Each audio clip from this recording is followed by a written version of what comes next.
Let me tell a tale of a world where heroes walk among us, fighting through the darkness left by monsters and by selfish men.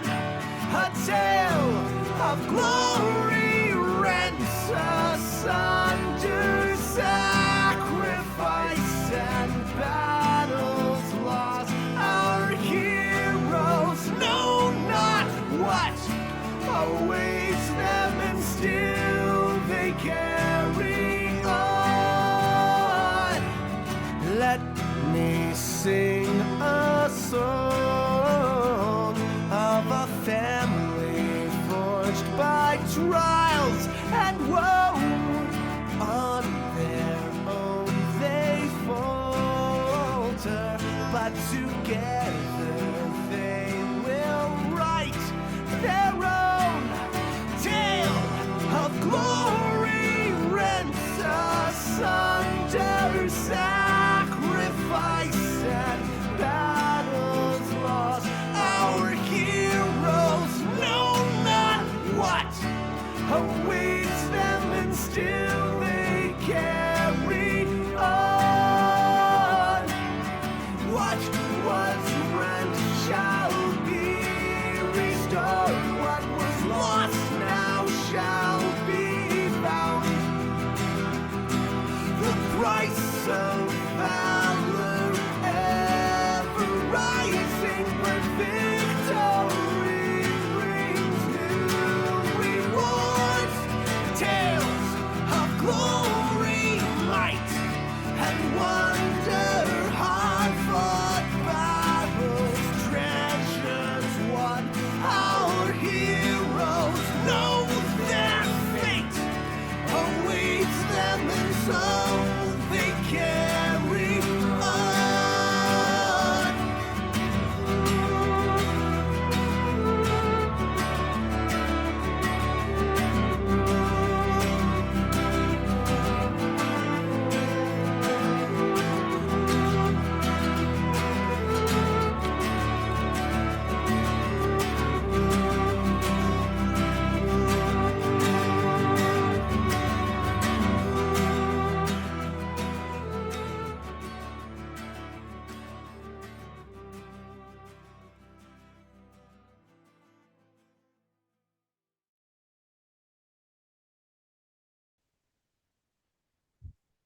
Hello, and welcome to Waterdeep. I am once again your humble master of dungeons and keeper of Dragon's Pixel, and I am excited to present to you the goodness gracious great balls of fire. Whatever you do, don't let Lady Stuff know you don't practice good password security, or else 14th episode of Ages of Ainur in collaboration with our beloved partners in the Yeet Fleet presents Waterdeep Dragon Heist. What's up, everybody? How we doing today? That was just a little inside joke for the rest of us, but I don't know if you guys out there know, there are secure password managers that are encrypted, and you can keep your data safe. We're learning today. But for those of you who have been with us before, you know the drill. Anyone that's new, although we're 14 episodes in, so I'm going to try to keep this brief. We're going to get into the game here in just a few minutes, but before we do, we have some housekeeping things. First things first, friends. Since I'm GMing, you might see secret GM stuff on my screen. When we go to map screens and things like that. It's also possible some of you have played or watched the adventure before. Don't spoil stuff. The PCs will be in chat, and they would like to not be spoiled on things coming up in the adventure. Second, please don't freak out about the rules. D&D has a lot of them. We don't always get them right. Don't lose your mind about it. Third, don't be a wangrod. We try to avoid any of that internet toxicity bullshit, so don't be judgmental about our players' knowledge of the game or the rules, their characters or RP choices, or really, frankly, anything about them or each other for that matter. And then, as a reminder, as always, we do release the show on the Ages of Ainur YouTube channel following each session, if you want to rewatch it or have to miss part of the episode. And then, of course, last but not least, before we get started, we're going to go around and cast. If you would please introduce yourselves and your characters, starting with the man without whom who truly none of this would be possible. My streamer senpai and yours. Father, gamer, family man, guitarist, rarer than a shiny Pokemon, non-toxic, southern accent having homie, Final Fantasy wifing president of these United States, states of our hearts anyway, Prime Minister of Sinister, wholesome, dulsome, waifu haiku, husbando, commando, inventor of non-stick pans himself, Charlie's Chocolate Factory CEO search contest winning Lord of Sinning, the reason for the season, new year, new me, stronger than an oaken tree, king of the hill, skinner of knees, decider of things, lord of our rings, hidey-ho, daddy-o, when they go high, we go low, solo, dolo, Vincent Page! Oh my god. Pew, pew, pew, pew, pew. Jesus Christ. Hi guys. I'm playing Vareth, Drow Gloomstalker Ranger. And I totally already had this pulled up because I remember I played a lot of D&D on this channel. I do have chat inspiration. Excellent. I did forget to mention that. Please remind me, folks, if you have a chat inspiration. Next up is, of course, the inestimable password security technician, Lady Stuff. It's ridiculous. Hello, I'm Lady Stuff. I'm playing Tav. She's a draconic sorceress. Excellent. Heidi-ho. Heidi-ho. And does she have inspiration? She does not. Okay. She does have DM Oh, info. and I have some people in the wrong places. Hang on, guys. She My has DM apologies. but not chat. DM but not chat. Excellent. Next, of course, we have the reason for the long lecture about password security. But you didn't hear that from me. Skynet. I'm Skynet. I'm playing. Who am I playing? It's been so long. Victor Valacrest, the human paladin, and I've got to learn some password protections. And do you have chat inspiration? I do not have chat inspiration. Okay, and then of course I assume doesn't ever need any password protection assistance and already has it locked down. Jason. You're the big guy. Oh, you're muted. Oh, You still can't are hear muted, you. my love. Jason. Yep, I was muted. There it is. All right. Well, it's been a while. So I'm Jason. It's been so long. I'll read my character sheet because I forget what we're doing, but apparently I'm playing Ash, a halfling druid. Level 3. Excellent. And do you have chat inspiration? Yeah, and do you have chat inspiration? I do not. Okay. And of course, last but not least, I truly don't know anything about the password security status of our other friend, Rainbow Foxy, and you don't have to tell him. That is like step one of password security. Maybe don't admit your password security shortcomings. Yeah, Online, there's definitely posted for everyone to watch definitely and on there's YouTube a- later. Yeah, there's some hacker in some like greasy hacker with like pizza boxes around, fire, just a red line shooting through the wires towards Skynet as we speak. My Sorry. name is Foxy. I'm playing Highlander Blazel. I'm a level 3 Phantom Rogue, Excellent. and I have chat and DM inspiration. You have chat inspiration.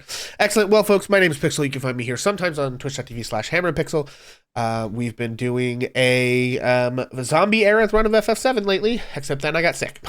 So I didn't get to do as much streaming this week. But we are jumping back into that probably next week. You can also find me here on our other weekends playing my PC in our Netherdeep campaign. That having been said, my friends, without further ado, and I do apologize to everyone, since it's been a long time since our last episode, we are going to recap that episode in a bit more detail than usual, so my apologies if this kind of runs on for a little bit. But when last we left our heroes finished combing through Bribblepip's lab, the alchemist they had taken a bounty to find and slay, and began to loot his unconscious body. Ash found a gray, strange potion. Xylander found a pocket in Bribblepip's coat that seemed to have no bottom. Upon further inspection, our heroes discovered that it was indeed a pocket dimension which Bribblepip used to store things. Xylander found a few potions, some gems in a pouch of coin, and a robe with stylized depictions of items on it. However, when the last item was removed from the coat, it exploded with acid, as Bribblepip had set a trap to go off whenever the last item was removed from the coat. The coat was destroyed, Xylander and Victor were injured, and Bribblepip was returned to critical condition once again.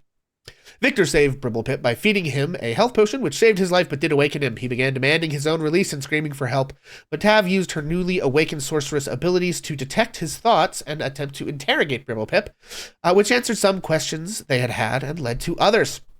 She discovered that Bribblepip was chanting a strange mantra in Gnomish in his mind.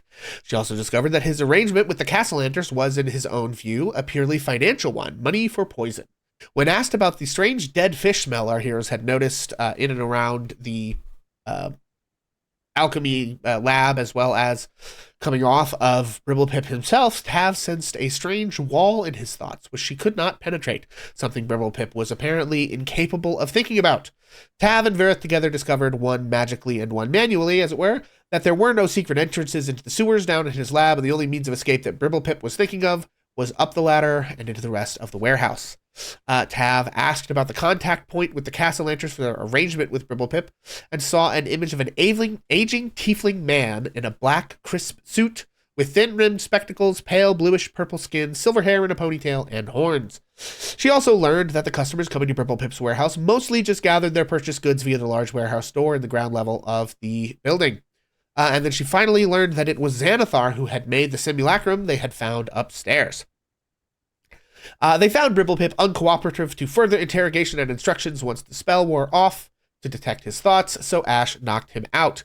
They then spent some time discussing their next move, floating different ways they might react to the information that the Castellanters would be expecting poison from the poisoner that they had just taken out before he could complete the order. Before finally settling on taking Bribblepip to Vajra Safar in the Blackstaff Tower and explaining the situation to her to see if she might be able to help them keep Bribblepip's capture a secret while still getting paid for their bounty.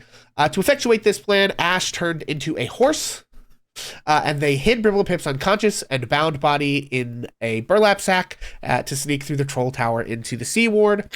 Once back in the city, our heroes split up. Verith returned to Trollskull Manor. Xylander stopped by the Coralon's Crown Apothecary, and Ash, Victor, and Tav headed off to see the Blackstaff and deposit their gnomish cargo. During the course of this conversation, they related the information they've been able to pick up about the various threads tied to Bribblepip. Vajra was disoriented at the huge amount of convoluted clues she was given that don't quite yet form a complete picture of all the facts. However, she and the party did discuss that using this opportunity to try to keep the past Castellander's plan disrupted without their knowledge for as long as possible was a sound thing to attempt, even if the attempting might be quite difficult. Tav also queried Vajra about the dimensions of the Dragon Ward and learned that it is an enormous sphere which extends some 5 miles in diameter and covers the whole of the city and the harbor.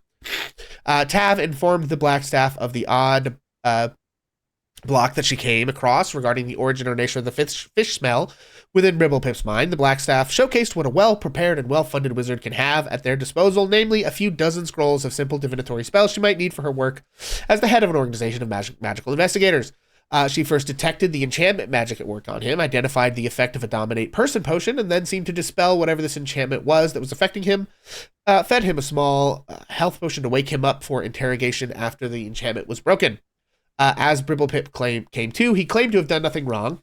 Vajra and Ash cast Vajra had Ash cast Zone of Truth for her off of a spell scroll that she had. Vajra then asked Bribblepip again if he had been contracted to provide poison for the Castellanters' Founders Day feast, and took his refusal to answer as an admission of guilt under the Zone of Truth. Sorry, I know this is really long, guys, but we are really trying to make sure that we all remember what happened because it's been like a month and a half. To be fair, most of what you said, I totally forgot about, so this is definitely worth it. Right? Okay. She then asked if he was working for the Xanathar Guild, and he stated he was not. This surprised both Vajra and our heroes. So just to be sure, she asked again. Then, upon receiving the same answer, Vajra asked Tav to ask him the question that prompted the strange blocked-off response that she had gotten initially, and he responded that he didn't have any idea what the fish smell came from, once again shocking everyone in the room. After a few more questions, the Blackstaff managed to figure out that apparently Bribblepip had no memory of his time under this dominate person effect, which seemingly went all the way back to Altiriac sometime around 2 months before the events of our campaign began. Ash also had the Blackstaff identify the strange gray potion he had found in Bribblepip's lab before they left, discovering that it was a potion that made you vomit a swarm of insects over you, which you would then have telepathic control for the duration of the spell. After Tav, Ash, and Victor left the Blackstaff's office, Xylander arrived at the Coralon's Crown and met its proprietor, Fala Lefarlier, who identified the potion Xylander had found in Bribblebimp's coat. Xylander then headed to the yawning portal to fence the gemstones and flirted a bit with Fox. Shortly thereafter, Tav showed up with Victor and Ash. Began her time in the portal by asking Mel about a comment that Mel had made when they first met about her hair and where Mel gets her hair done. Tav noticed that this answer was a bit off somehow. Nevertheless, didn't really have time to sort of dig in further. And decided to just keep an eye on Mel for now. Then Tav grabs Xylander and asked him to sit with her for a conversation with Fox. Tav asked Fox about his rumored infernal dealings and if he had seen hell itself, and if it was possible for someone to enter the pit and return with their own soul and perhaps on other sides. Fox responded that he hasn't set foot in hell and that he acquired his rumored power by challenging a devil he summoned at a crossroads to a contest of musical skill with a fiddle and came out on top in exchange for some power and getting to keep his soul. He also stated that the devil with whom his deal was made seems to think that he has a hook into Fox and hopes to one day reel it in. Fox said he believes his own cleverness will be enough to prevent this fate, but that one or the other would be proven right in the end. Tav then asked about the books he used to summon this devil. Fox stated he had stolen them from an arcane library he had sweet-talked his way into, and then they burst into flames when he used them to summon the devil. Tav also probed Fox about the growing rumors of other infernal seekers in Waterdeep, and Fox stated that for both him and the devils, there's always marks out there desperate and dumb enough to make a bad deal, but didn't state that he knew anything specific about those rumors. Tav then approached Durnan and asked him about the death masks incident from the year prior. That's been referenced several times during their investigations in Waterdeep. Learned a great deal of information about who was involved and what had happened. It was apparently a massive affair that led to the death of a legendary Elminster, an attempt on Lady Silverhand's life, the near leveling of a neighborhood in the Trade Ward, and the deaths of several masked wards, as well as the death or capture of various participating trade guild leaders, and more. And then, dear friends, we ended our episode with a very specific dream. So, Victor, we're going to recap this just to sort of get us all back in the right mind after that extremely long and dull recounting of events. Victor, you snap awake in an earthen tunnel, already wearing your armor. You see Thomas Temperkeel withdrawing his hand from your shoulder. Thomas is a sturdy man of about 40 years. He has tan skin and light brown hair, and his face is streaked with weeks' worth of mud and blood. He is shouting something you can't quite make out, disoriented as you are. As you finally manage to focus, you hear, "Found our position! We have to fall back! We have to fall back!" Around you, soldiers are springing into action, grabbing whatever provisions and equipment they can get their hands on, and moving toward the rear of your position. You blink the sleep out of your eyes as the chaos unfolds around you. You jump up and reach for your shield and your gear within arm's range of where you were sleeping, as always. With quick, practiced movements, you strap them on. You turn and look, and you can see other people springing into motion, grabbing crates of supplies and hastily grabbing their own gear. And making their way towards a nearby earthen tunnel opening. You grab a sack of supplies. You're not even sure exactly what they are at this point, and follow, scrambling behind your comrades. You begin to hear the familiar, distant sound of clashing metal. Victor, as you move through this space with the sack of supplies clutched in your hands, you can hear and feel Thomas Temperkeel right behind you as you move throughout this makeshift doorway in these tunnels, and suddenly you hear a clatter and spin to see Thomas stumble just as he reaches the doorway you have passed through. In a moment that feels like it's moving through syrup, you see a faint red glow approaching Thomas's position. You try to grab him and pull him through when a glimmering red jewel lands next to the two of you. Thomas sees it and reacts before you can start moving. He shoves you through the door and slams it shut. Behind the door, you hear a muffled roar as an explosion blasts the door apart. But Thomas's last act was to shield you from the worst of it. And you feel the heat and the shockwave pass over you, tempered as it is by the door itself and Thomas, interposed between the two of you. You feel your body lift off the ground and be flung through the air as the intense heat rushes over your skin, and your body involuntarily jerks to try to protect itself, trying to curl into a ball even in midair. And just like that, you snap awake in your own bed in Trollskull Manor as your limbs jerk with their unconscious attempt to protect you. But you're not in those earthen trenches. You're not in Tithir. You're in Waterdeep. Coming to consciousness, you try to ground yourself in the here and now, taking deep breaths. What can you see? Very little. Still dark out. The barest hint of sunrise waiting in the wings. Still, your weapons and armor are nearby, where you left them last night. What can you feel? Your bedclothes, damp with sweat and the morning chill of air on your skin. A soft touch of heat on one side, close to the window. What can you hear? No birds yet. No one in Troll Skull moving just yet. The muffled sound of wood crackling in the fire outside. Wait, that's not right. The screams of survivors on the morning wind. No, those are the memories of Tathir, not Waterdeep. That's not here and now. You're in Waterdeep. You're safe. Your breathing quickens despite your best efforts. As you try to breathe in through your nose and out through your mouth, you smell it. Fire and death. A hint of sulfur, charred debris. Your eyes snap open. This is not a memory. This is here and now. Something bad is happening close enough to set every alarm bell in you screaming into alertness. Victor, you leap out of bed. No time for armor. You strap your shield on one arm with the same quick, practice motions even though your hands are shaking a bit. You grab your sword as well and charge through Troll Skull Manor. Everyone, you hear the sounds, the thuds of Victor's heavy footfalls, bare skin and the weight of a full-grown man pounding into the wooden floor as Victor rushes through the house. Victor, you step out the front door onto the porch of Troll Skull Manor in the pre-dawn light. Ashes are floating in the wind. There is normally a small trading stall that sets up just at the corner, just at the street near the edge of Troll Skull Manor. Not anymore. Now there is ash and kindled wood and burning cloth floating in the morning air. The familiar smell of fire, sulfur, and death. Victor, once again, you recognize the effects of a fireball spell when you see one, when you hear one, when you smell one. Something horrible has happened. There are casualties. You feel the bile rise in your throat. You've seen scenes like this many times in your past, but not here. Not on the streets of Waterdeep with civilians in their simple clothes just beginning their days or just ending their nights in the pre-dawn light of Troll Skull Alley. Victor, what do you do? So I'm gonna basically turn around, start beating on the door and telling everybody to get up. We gotta go. So you can see other people beginning to stir in the nearby buildings, people coming out onto the street and beginning to investigate just as you are.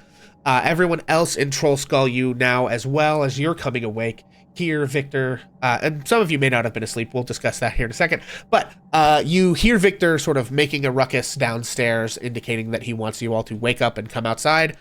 I think I'm going to let you guys decide this. Who do you think is the most alert at this time of day and first to respond to the noises you've heard? Probably Ash. He's an early riser. Okay. Well, is this the middle of the night? Because it's like pre-dawn. So basically, like if sunrise is at like 6:15, we're at like 5:47. You know, so it's like the pink of the dawn is barely visible above the tops of some of the roofs, but the sun hasn't risen high enough to actually shine any light down into the alley. So it's just sort of this pre-dawn glow. What day of the year is it now? Are we in Kythorn? It is the 1st of Kythorn, I believe. Let me go to my calendar. 1 second. Okay. Loop. Yes, it is the 1st of Kythorn, which is incidentally the first day of summer. And Trolltide. Is that a football reference? No, it's Trolltide. It's an actual. I'm sorry. It's even worse. It's a Waterdavian. It's even worse. It's It's crazy. a Waterdavian holiday Damn. where kids go around and like knock on the doors and it's basically like Halloween where they'll do like trick or treat and you have to give them Okay. candy. Yeah. Yep. Love But, that. yeah. Okay. All right. So you Ash. think I know sports? So Ash, you So funny. are claiming the spot as the first one awake. You may have already even been awake. So Ash, as all this is unfolding, as Victor's heavy footfalls are racing through the house, and he begins to clamor for folks to come outside. What was Ash doing when this began to happen? Was he asleep? Was he awake? Getting ready for the day? And what does he do next? Yeah, I think probably a little before he would have been up, but I think with Victor running through the house and it being almost time for him to wake up, he would have probably woken up as he was storming out. And when he heard him yelling, he definitely would have started bolting down the stairs. Okay. Yeah, so Ash begins to bolt down the stairs. Who do we think is our next to respond to this? I mean, I will have to say that Vareth probably, if it's still dark out, he's probably not flipped his schedule in the best sort of way. So he probably was getting ready to, settle in for his morning nap, so to speak. Yeah. Okay, yeah, so with Varith not even being asleep in the first place, but sort of winding down for his, evening, as it were. What does he do in response to this sudden noise? So would he have noticed any sort of smells or anything like that, or would there have been like any sort of commotion leading up to this, or are Varith's windows normally open or closed? closed with a curtain? So with this case, I'm gonna say you're gonna do a DC 10 perception check, but you'll have disadvantage from the closed windows. Sure.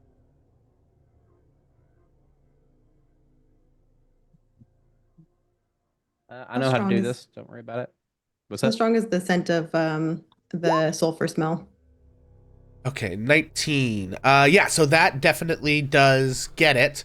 You said with disadvantage though, so it's 9. Not to. Oh, shoot it is myself in 9. the You're foot. right. Yes. So no, just barely, just barely not. So I think like for a moment you feel like you catch a whiff of smoke, but like you must. It's probably somebody's, like cook fire in a nearby fireplace or something else. Nothing really. They burned their toast. But you do definitely hear, even on a 9, I think, if Victor is like sprinting through the house and also then like banging on the outside of it. I don't see any way that you wouldn't notice that's happening. Can you put us on the troll skull? Sure, yes, that's a good idea. Because I think that our room's directly across from Victor's. I can't remember because This is It's been this too the one? long. No, this is that's the the old old one. one. Okay, you're right. Sorry. I was like, it's Who's so we that? got These spruced it people. up. Yeah, who are these people? Because Intruders. oh no, I'm on the 3rd floor. Okay, so at this point, Right Victor, here. you are like out. That's not the right thing.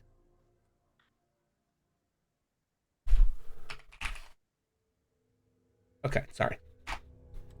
Okay, Victor is outside at the front door. Also, these, distances are not right here, but it doesn't matter. Just to wrap my stuff up, that way we can move on. His intention would be to go out the window. Okay. Climb to the front, see what's going on. Okay, and so actually, Zylander, I think you are on the 3rd floor, just above Victor, yeah. So, and then Varith is even on the 4th floor up above that in the attic. Okay, so Varith, you're going out the side window, which is on sort of the north side of the building. Also, to be clear, to kind of take you guys to the Troll Skull Alley for a second, I should put you guys on the map screen so everyone can see this. To kind of put you guys here, this T1 is Troll Skull, and the little like stall normally gets set up kind of like over here, basically, which I guess I can just. Oh, this is not okay. Hang on, everybody. You're not seeing the things. I forgot to set this stuff up again. Stand by, everyone. I just need to grab the right. What is? While you're doing that, I will give a little bit of flavor or whatever. So Varith never actually like totally lays down to sleep. So he kind of like sleeps with his back up against where the door would be for his room, and he also never takes all of his armor or anything off. Ah, here we go. That's what I need. Okay. Ew. Yeah, it's real. It's not great, but when you've ran through the Underdark away from evil cultists that want to burn you at the stake, you learn how to make it happen. Okay, there we go. Yeah. On the flip side, Varith's passwords are very secure. That's right. That's right. Varith is for sure. Yeah. Okay. that man So knows how to use incidentally, password manager. just sort of to relate spatially. His name is Jerry. I'm sorry, the password manager is Jerry. I'd like to speak with the password manager, please. Okay. Hang on. So we have Victor is at the front door, which is like here, and then this is not going to be super easy. Tav, you're kind of up in that corner of the house. Zylander's corner of the house is, I think, like over here because this doesn't go up to the 2nd floor. And then Ash, you were sort of like in the front, having come down the stairs a little bit. So that's kind of where everybody is. I just sort of want to give you a spatial sense. We're not going to be like moving around on the map a lot, but just to give everyone kind of a visual idea of like, Varith, you're coming out the north side, and this is more of like a main road, near Troll Skull. And all the commotion is happening sort of on the southern side of the house. Victor, you can clearly see from where you are, like, a bit of what's going on there. and so on. So, And Vareth would have stopped long enough for Jerry to climb up, obviously, on his way out the window. So, yeah. Okay. Again, just for really setting the narrative here. Also, folks at home, I am a bit sick this week. I'm trying my best, but my apologies if my narrations are a little squirrely. Okay, so Vareth is climbing out the window. Ash is beginning to rush down the stairs. Tav and Zylander, what are you all up to as you hear this commotion first thing in the morning? How strong is the scent of the sulfur? Yeah, so I feel like it's... How familiar do you think Tav is with the fireball spell? Very. Like, Okay. and especially sulfur is like a big thing for her because golden dragon smell of sulfur. Yeah. So I think you like recognize this. Well, actually, you're on the other side of the house. Let's go ahead and have you make a perception check. Does Tav have her windows open or closed? She usually has them open because she likes to see the stars. Yeah, that makes sense. Okay, so you'll make your perception check flat with an 18. Yes, you smell the kind of smoke that you often associate with fireball spells in general and magical fire, like from a sorcerer or a wizard or something like that. You know, Yeah. spell components, that kind of thing. I think she probably then it would actually wake her up with a smile. She almost like has like fond memories of that smell. And so she actually gets a little excited. She kind of feels like somebody fun is like downstairs. She's like very excited. So she will come downstairs seemingly very excited, like a kid on Christmas Day. And then probably be immediately horrified. Yeah, Christmas Day is about to be fucking ruined. The Christmas tree having been burnt to the ground. Not the kind of presents you want to find. Yeah. Okay, and Zylander. Zylander will like kind of just like brush the sleep from his eyes. And it's like, what now? And then he's gonna kind of like stroll downstairs. He's Okay. not in a rush. All right. So, Victor, your companions are sort of taking a minute to respond, but you do hear some motion within the house. I'm going to put us back kind of on the RP page just because, you know, we are more theater of the mind for this part. So, you hear movement in the house. You do sort of, well, I guess here's a question. Vareth, are you like trying to sneak your way down, or are you just like, you know, dropping to the street noisily? Oh, no. I'm staying on the roof. I'm just gonna okay, you're on the roof. Okay. Top the roof and see what's happening. Gotcha. Okay. Yeah. So, are you sneaking as doing that, or are you just like rushing? Nah, it sounds like, you know, for Vareth, it sounds like he's very distressed, so he would try to be getting there as quickly as possible. So yeah, I think maybe the first thing you see, because I think getting from Vareth's window at the attic to the roof and then across the roof, I think is easier than everybody else who has to come down a couple of stairs. So I think the first thing that you hear, Victor, is like footsteps on the roof and then like a hooded head sort of like leaning over. There's a bit of like, I have a fire symbol here on the map. It's not like open flame that's going to burn the house down. It's more like embers and cinders of the explosion still left, right? Mm-hmm. But I think there's enough there. And then the leftover of like whatever lamplight is still present at this point to like look up and sort of see, you know, Victor's face peering over the roof. Like Vareth's face. Yes, Vareth's face. It got you. We're back at it again. Lots of V's. Lots of V's happening. Yeah, So. so I think we're good. I'm just gonna look up at Vareth and tell him that ask him if he can see anybody trying to like run away. Can I see anybody running away? Okay. Let's see. And just for a reminder, I don't know if this is important. I already had dark vision. Yeah. But upon level 3 and taking Gloomstalker, it is increased by 30 feet or something like that. So okay, so you have even if it's a little bit dark. 50 feet of dark vision. Yeah, probably. Okay. That's funny. Wait a second. Yeah, exactly. Sun vision's not a strong suit for sure. What? Vareth, the Smeagol of the group. Not great. It's been a long time in He caves, is our guys. precious. Okay, 1 second, gang. I have to do something. Mm-hmm. I have to turn off the thing because I don't even want chat to know what I'm doing. Oh boy. God. I don't like that. That's right. Ominous. Anybody else have Bad Bunny songs stuck in their head because of today? Is that just me? I'll be honest, I'm gonna I don't be- know anything about it. But I don't know any Oh, songs wow. from that person. If I have heard one, I don't know that's who it's been. It's, I feel like you've been Senpai. on TikTok enough that you've heard this. Yeah, I probably because I it's in, probably like a have. bunch of yeah. I'm just saying. Up You mean until Agden? No, not Agden.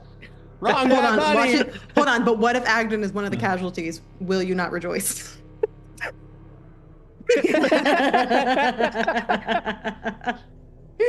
That's what I thought. There's a blue scarf floating in the wind, singed. Yeah, exactly. A single tear goes down Varys' face. It's a good day. Understand why It's a he's good. Ferris just senses something good to happen. Yep. Excuse me. I Sorry. mean, canonically, we know that Liam is somewhere in this world. Oh, that's true. So, Oh man. yeah. Oh god, I forgot about Yes. Yeah. We got Jessica, Oh, yeah. Cece. Dude, we ain't played in a while, man. Yes, correct. Eat Been guts, bad. man. Okay, stand by, Here's everybody. the thing: we waited 2 months to Still- play just for Pixel to TPKs. Bruh. I'm fine. I've Bring not it died on. in a D&D campaign yet. That's right. Okay, Me neither. Well, that is going to be a perception anyway. check from That's Vareth. true. Perception, you got it. Hell How about yeah. 24, dog? Jesus Christ. Damn. Okay. Oh, actually, I'm there's awake one other now, thing I need bitches. to do. What do your elf see? We don't see shit. No. That is correct. Oh, you're expecting some Legolas highbrow stuff, huh? No, there ain't shit up here. Okay. Sorry. Yes, Vareth, you do see a sort of like tall and lanky figure running across the roofs. At this point, they are a good ways away from you. Oh, I'm about to make a bad decision, guys. Okay, how do I... Ah, there it is. There we go. Okay. Anyway, yes, so, Which direction? northeast. Fuck me. You said across a rooftop? Sorry, just Yes. make sure I heard. Okay. Okay, so Vareth would quickly... northeast, rooftop. You got this here? Yeah, I got it. All right, then I'm gonna chase him. Okay, all right, well, we will handle that as we go. So we'll just sort of put you off over here just for now. Okay, so Victor, you have him do that. What else is next? I think you probably have like time for one more like action on Victor's part before everybody else comes out the front door.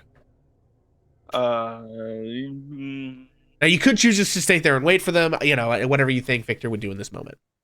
Yeah, with it still being kind of embers and stuff, though, I still think Victor would try to put it out. So Okay.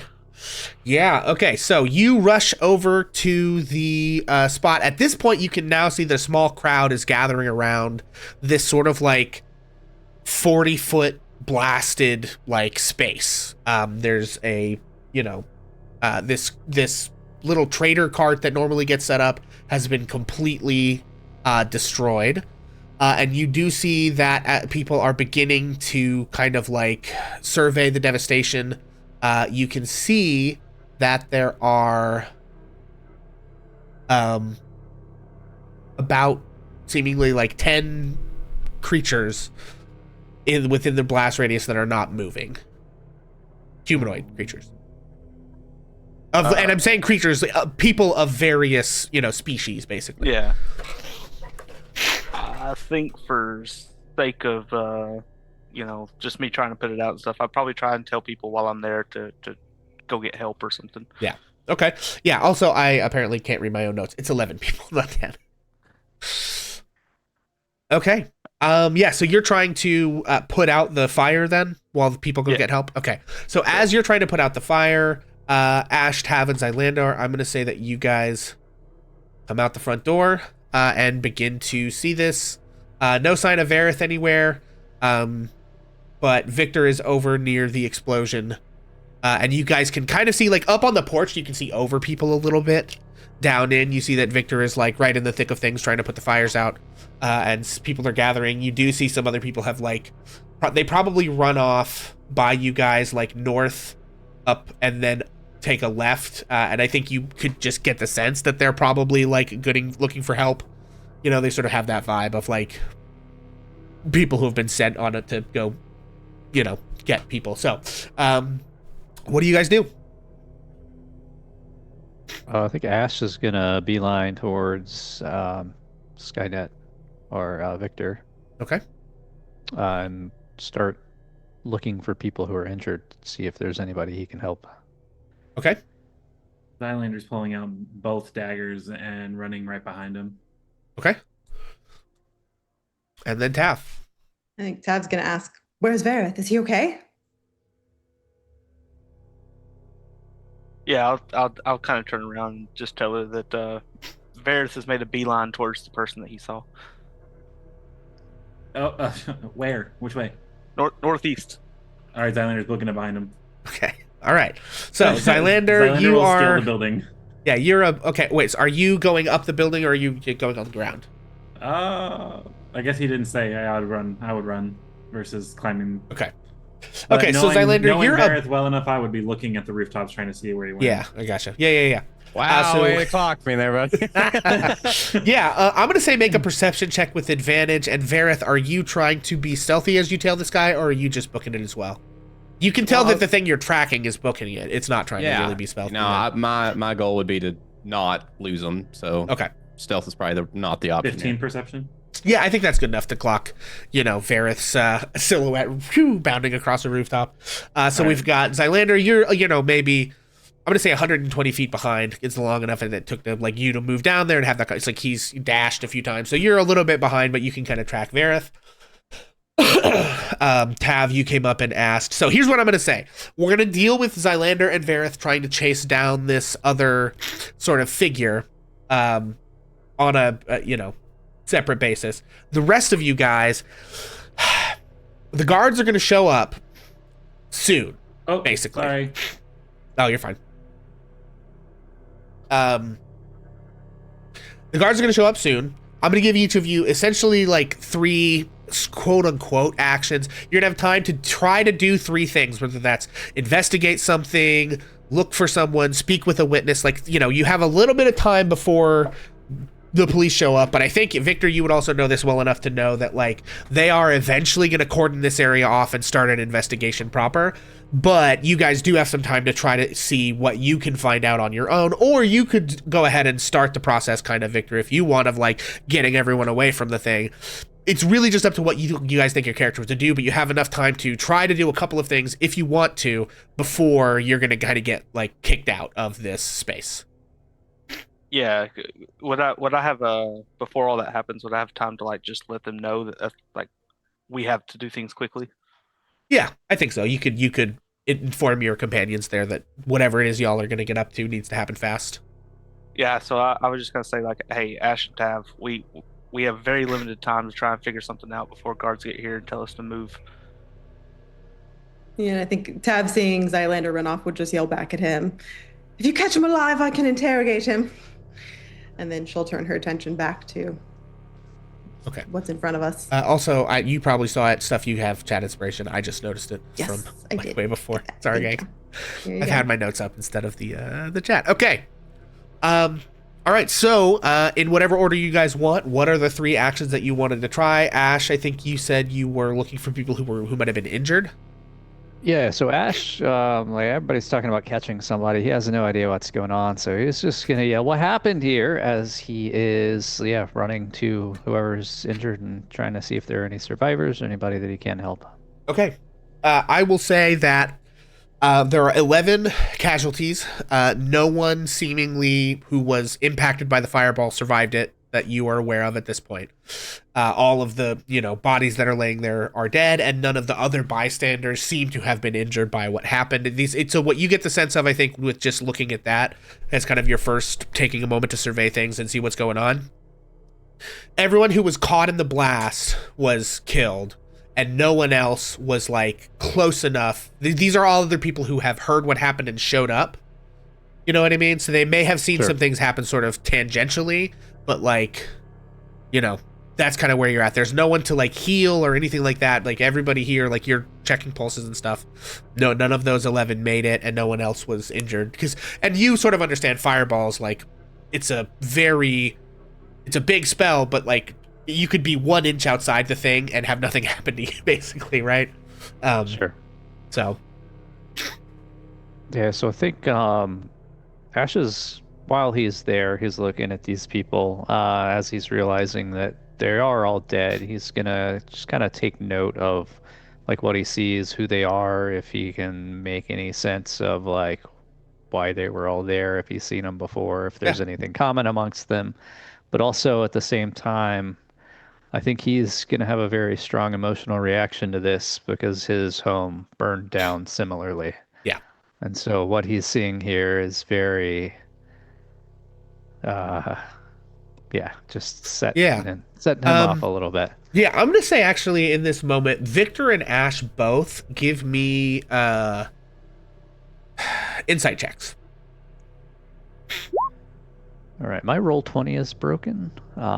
It won't load for me at all. Uh-oh. But, oh, it won't even roll. Oh no. Oh, come on. Won't even let me roll locally in D&D Can I- Beyond. Can I? So I'm gonna go to browser and roll a dice. Okay. D20 I wonder if I plus can- 6. Oh, we don't have a shared campaign. I was gonna say if I could go and. Yeah, but I don't. All right, that's a 14. Okay. With a 13 to 14, I think as you look around, I'm gonna say both Victor and Ash, like for a second, you meet each other's eyes and kind of both clock a sort of like hauntedness at this particular. Like, there's just sort of a shared trauma here of like Victor, you know, and this is sort of something that maybe you and I didn't talk a ton about, but I think I messaged you about it. Towards the end of the Tetherian Civil War, situations like this became increasingly more common. Basically, there were a lot of fireballs being slung around, you know, that, and more than like, there weren't that many wizards, but there were still a lot of fireballs being slung around. And so this is a kind of a scene that you also, in addition to Ash, who is like this similar thing happened to your hometown, Victor, like specifically the leavings of a fireball, like you are extremely familiar with what happens. Now, however you both process that, you know, I'm gonna leave up to your role play, but I do think there is a moment where you just sort of like catch each other's eyes and clock like, this is not the first time for either of you in a situation sort of like this. Yeah, I would say that while it may not have been the first time, I think it's the first time in a while. So it probably, once I've run up on everything and tried to put the fire out, I think there would be a moment of I don't know, maybe some PTSD, where I kind of just stop what I'm doing and I look at Ash and Tav and I say that I'm gonna go back in and just put my armor and stuff on. Okay. You just see me kind of walk away.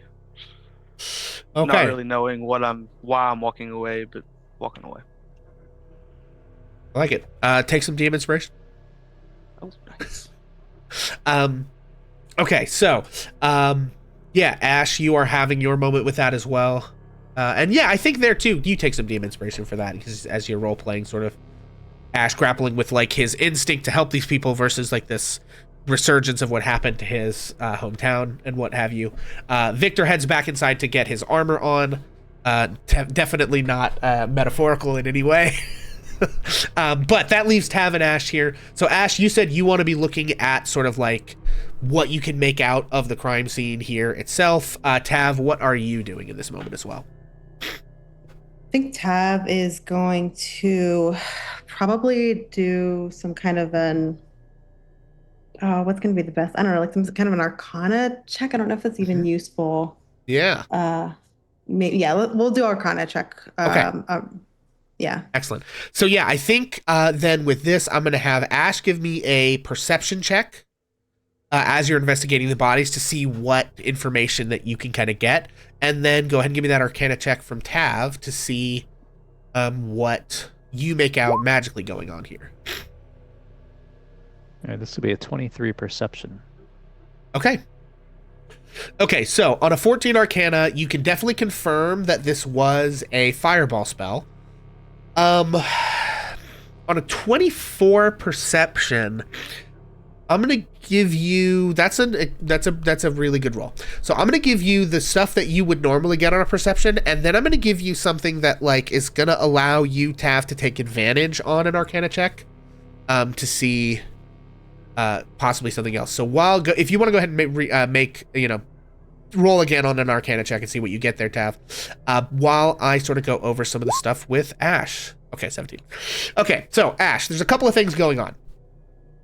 You recognize there is one elderly human female. There are two cloaked humans with leather armor and sheathed longswords. Two female humans and one half-elf dressed in relatively plain clothes. One male gnome, a deep gnome, who is wearing a cloak that has been burned pretty badly now, and clutching a dagger in his right hand. Two female halflings and two male halflings. Near the female halflings are a flute and a fiddle, and the male halflings are wearing like some jewelry as well. Like one in particular has a bracelet on his wrist. In terms of, so that's just like the broad picture. In terms of like specific stuff that catches your eyes, one of the dead male humans has a black winged snake tattooed on his right forearm. At this point, you would recognize that as his Zentarum symbol. That was on the halflings? No, one of the dead male humans. Or one of the dead humans, the male one. There were two. There was a male and a female. The male dead human has a black wing that was in the leather armor with the sword, has a black winged snake on his right forearm. And the dead gnome has dry waste on his boots. You are very familiar with that because you've cleaned it off of your own boots after having run around in the sewers. He also has a pouch containing some gemstones on his belt.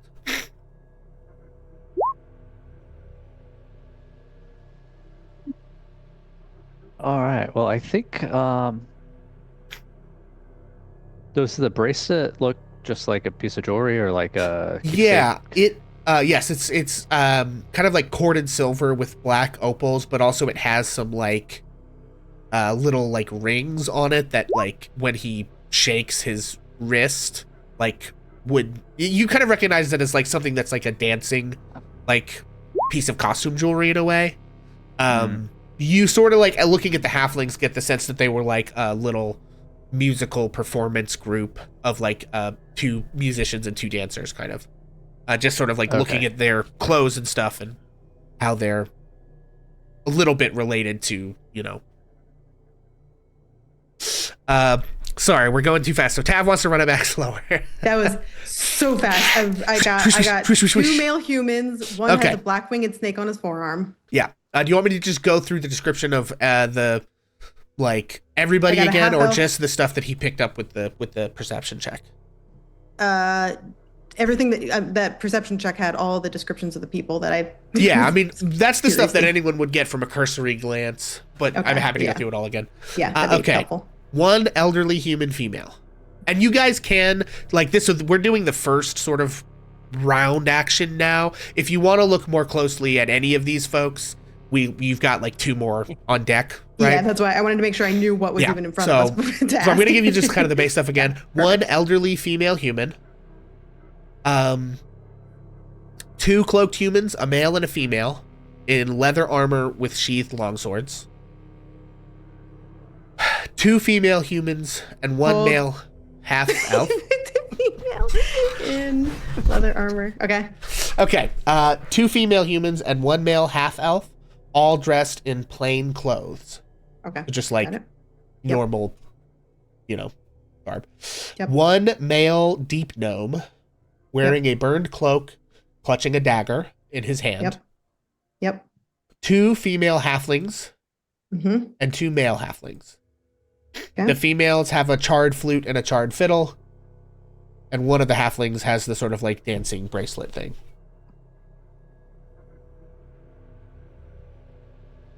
Okay. Okay. And there was a then- bag of gems. Yes, the one of the things that you get on the more, so that's just like the base stuff that anyone would get.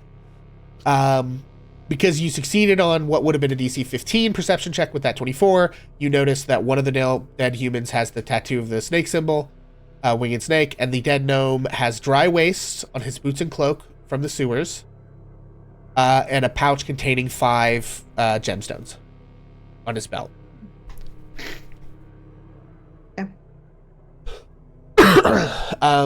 Okay, and then on your 17 Arcana check, because you got so high on that initial 24 perception, Ash, you also find something that's like in the it's like stuck into a piece of wood that is like shattered from the stall that kind of got exploded. You see, essentially it's like a little golden chain that goes down to a piece of gold that kind of flares out a little bit, almost as if it was like holding a gem or something like that, but there's no gem in it. But it's been like exploded into this piece of wood so forcefully that it like stuck itself in there. And on a 17 Arcana check, having that pointed out to you, I think, Ash, you look at that and it sticks out a little bit. It's like, okay, who would make a piece of jewelry that should have like a little crystal in it that doesn't have the crystal in it? Did that just get blown up, or what might have happened there? But it sort of sticks out. So that is the first Arcana check and the first perception check. I'm gonna say, Victor, since you're sort of like going to get your own armor on, that we're sort of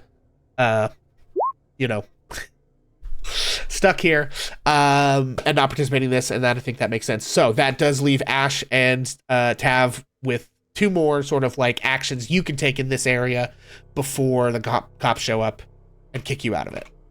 What would you like to do? From like what we've already discovered, does it look at all like these people were fighting at all? I know they had some weapons out, I believe. Does it look like they were fighting amongst themselves, or they were trying to fight off something else?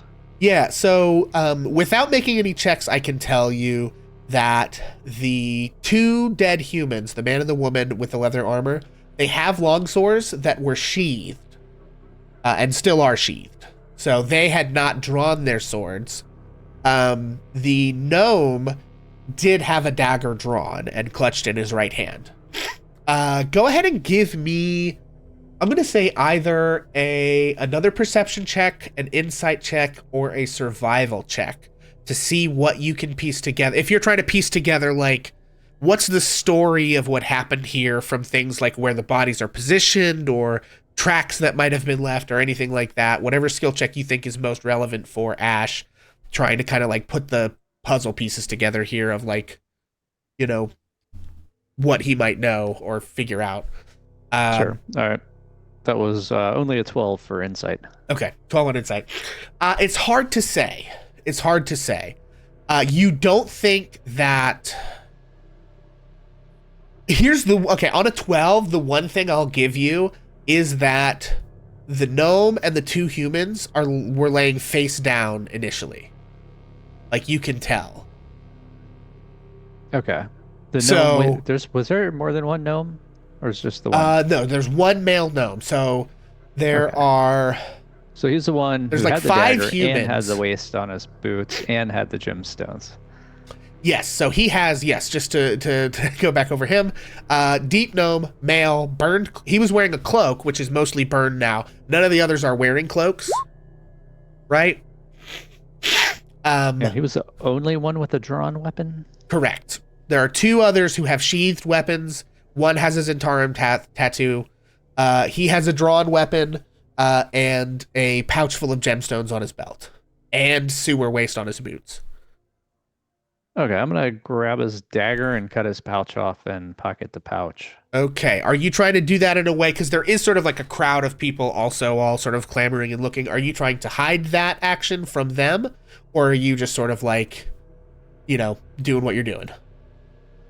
Yeah, I'm gonna try to hide that. Okay. All right. Give me a sleight of hand. 17? Okay. Yeah. So you manage to snag that, and nobody says anything, or that you can see. So as far as you know, nobody saw. Okay, cool. Vareth gives a nod of approval miles away. Okay. So that is Ash. You were looking to see, what you can make out of that. That's the kind of thing you get there. Is that those couple of people were flung face down, whatever that might tell you. Tav, what are you doing on this sort of second set of actions, if anything? Yeah, she is going to. I think she's probably going to go over to that the thing that Ash had pointed out about the chain, missing the gem, Mhm. and see if there's any kind of like a magical residue on it of any kind. Like, Sure. Okay. yeah. Yeah, investigating this more carefully, but you don't have a lot of time. Go ahead and give me another Arcana check and see where we land. 19. 19. Okay.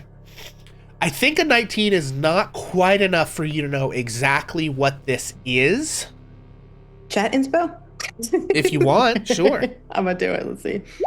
Nope, it doesn't want me to. It's Okay. fine. 19. Yeah, so you don't know exactly what it is. I will say that on a 19, you do sort of detect a little bit of like shattered glass or crystal, like because like you essentially pry this thing out of the wood and start to look at it. As you flip the sort of like flared part upside down, you do see that there's like, with some amount of force, some glass or crystal has like stuck into the gold itself, basically. Okay. And the way that it is, imagine if you took like a glass ball that was like set in something and broke it. Like there's crinkled glass kind of along the edge of it. But like I think you feeling it, it's like this is harder than just glass would be. It doesn't just like crumble in your hands like tiny bits of broken glass would. It's tougher than that, but it's still some of it, and like so there's around the edge is this like jagged edge of like busted material, crystal, glass, whatever it is. And then inside the rest of the kind of like cup that is this top of this little tiny thing is little tinier bits of the material that have like somehow stuck into the gold. So Okay. I think that's like a 19. Basically, if it was a 20, I would have just told you what Yeah, it is. I get it. Kind of. But you're like, so you have a lot of detail here. Maybe it doesn't quite all come together. Maybe it does for you. Maybe you've put it together. But that's sort of what you get on the 19. Okay. So that is another Arcana check and another insight from Ash. Now, you can kind of hear in the distance the marching of the boots of the guards people have summoned to come, look at and deal with this. Is there anything else you guys want to do? Any specific people you want to look at? Any, like, you could try seeing if there's any witnesses around, which that part of it as well, you can maybe do after the cops are here too. You could just start talking to people. They're not going to stop you from doing that. So is there anything that you want to do in the last moments that you're going to have access to this actual scene? I think Ash is still kind of focused on the people here. So this gnome seems to stand out to him. So he's going to try to roll him over and check and see if he's got anything else in his pockets or if he's got a tattoo or anything like that. Yeah. Okay. So on a closer go ahead and give me either, in this case, I'm going to say perception or investigation as you like look more closely on this guy. Yeah, we're always perception. Okay. Did that roll? Yes, rolled the first twice. one there I got a 22. I'll take that one. Okay, so Good choice. you roll this guy over. You're looking at a middle-aged deep gnome, so somewhere in the like 120 to 140 ballpark age range. Bald, gray eyes, bluish skin, purple freckles, relatively thin, 3.2 feet tall. 3 feet 2 inches tall. I think I'm gonna give you on a 22 that, looking at the cloak, as you go to roll him over, he was hit from behind by this explosion. Like, the back of the cloak is way more burned. Like, when you flip him over, like, it's just clear with the way the singe marks are, right? That his back is, like, all messed up, took a lot of damage there. Rolled over, like, there's some singeing, there's some mud on his face and stuff like that. You don't see any other wounds. There's no like, cuts, no, like, knife wounds, anything else. So I think we'll give you on a 22. Cause of death, definitely the fireball, right? Alive when the fireball happened, hit him from behind. You also, I think, because of the way the cloak is, like, kind of melted onto him a little bit, he was, like, moving with the cloak down and pulled around him, and the dagger clutched in his fist. Yeah, right? where were other people relative to him in this position? Great question. The two humans, one of which had the Zentarim tattoo, were behind him and also hit from behind. The rest of the people, it's a bit more of a mixed story. Like, looking at, like, once you started to piece together, like, the way people fell from the, where the, like, blast hit, basically. So the two humans, the one of whom was Zentarim, associated with the leather armor and this sword, behind him also hit from behind, also, and I think we'll give you as well on 22, everyone in the group there was killed by the fireball. So looking even at those humans, like, he has a dagger in his hand. There's no blood on the dagger from, like, cutting anybody. None of them have, like, combat wounds. There's no, like, blood under their fingernails from scratching, or no bruised knuckles from punching. Like, everyone was basically in complete and normal total health until the fireball exploded, as far as that goes. Everybody headed or facing the same direction? The two humans and the gnome were facing towards Trollskull Manor. Everyone else, again, is a mixed bag. The halflings were, like, the two female halflings were standing close together and, like, facing towards the male halflings, who were faced in odd directions, but you get a sense as a dancer that they were probably moving a lot, but that the two musicians were kind of stationary. But they were seemingly facing out towards the, like, this open area of the little part of Trollskull Alley, right? Because if you're performing, you're doing it out to the people, right? And does Trollskull HOA allow street performances at night? Yes. Yeah. Okay, so we would have heard this kind of stuff going on outside many nights prior. Yeah, this is not like a new thing exactly. It's, Ash for HOA president. Yeah, I mean, it's like, it's a little marketplace. Like, as soon as the sun sort of starts to come up, like, it's kind of all bets are off on noise ordinances. So even in sort of like the pre-dawn, and you maybe think, like, I don't know, maybe they were warming up and getting ready for the day or something, or maybe they're left over from last night. Hard to say. And what's the closest dead person to the gnome in the way he was heading? The closest dead person to the gnome. I think it was the two humans.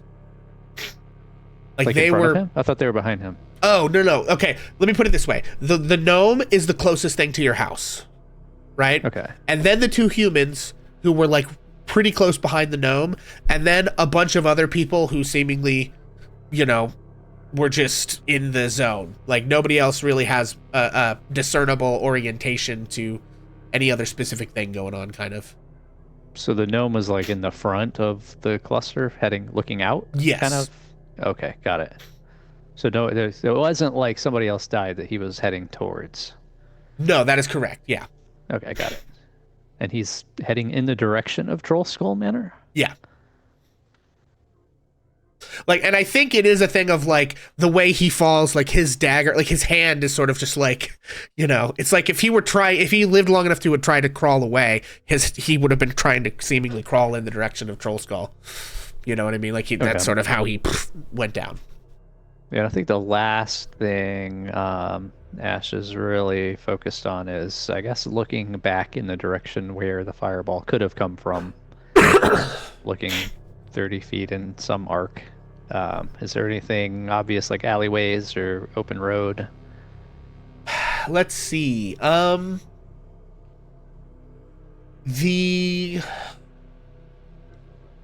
So it's hard to say exactly where you think it might have come from, right?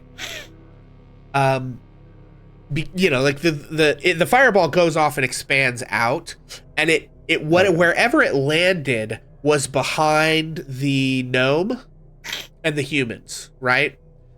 But it could have come in from one direction over their heads. It could have come from behind. It's like there's not necessarily an easy trajectory to figure out. But in terms of like alleyways and what you would notice, obviously over here to the east is a bit of an alleyway. And then over here is like the actual, southern entrance to Troll Skull Alley. You also would notice, all of these buildings. I guess I can put you guys back on the map screen to show you guys this. All of these buildings are pretty tight knit. So somebody could have, been on top of a building and thrown it and run. Okay, got it. As well as these buildings here, although you guys didn't hear anyone like on top of Troll Skull Manor. Vareth would have heard that. So yeah, I mean it's hard to say. Anything else from Tav as sort of your final action in the zone before the cops show up?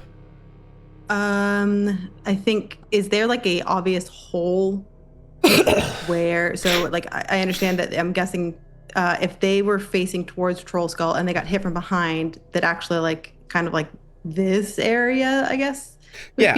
Sure. It's more like where the fireball is where the hole kind of, Okay. But it is like a 20-foot like thing too, right? So yeah, I guess if I'm showing this, the area that the fireball would have hit is something like 5, 10, 15. No, that's not right. 30, 35. Yeah, it's about 40. It's so like this whole area has chars and stuff on it. Yeah, it's just that the deep gnome is like right at the edge on this northern edge of it, and then the other folks are sort of strewn about in various different ways. Yeah. I think Tav is probably going to say, she's going to hop down the sewer. If there's like I'm guessing there's a sewer entrance somewhere or a hole down to the sewers around where the explosion is.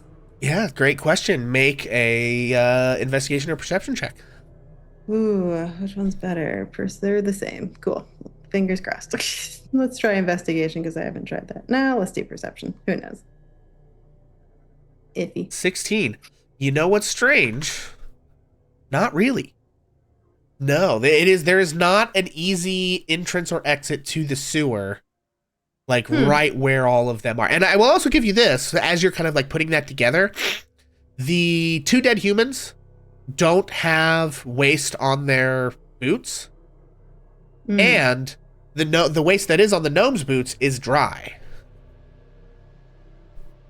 So he didn't just come up from the sewer. I get it. Like, I thought it was dried from the, being gone through a kiln. But... Yeah. Well, and I think as you think about that, you kind of know, wait a second. Maybe a little bit of the outer layer of it might have cooked, but the flash of a fireball, yes, it's extremely hot, but it doesn't really last very long. It's like an instant whoosh and then it's done. So it didn't have time to cook all the moisture out of that, really. If it was hot enough to have cooked all the moisture out of that, it would have been hot enough to like instantaneously like cremate these people practically. You know what I mean?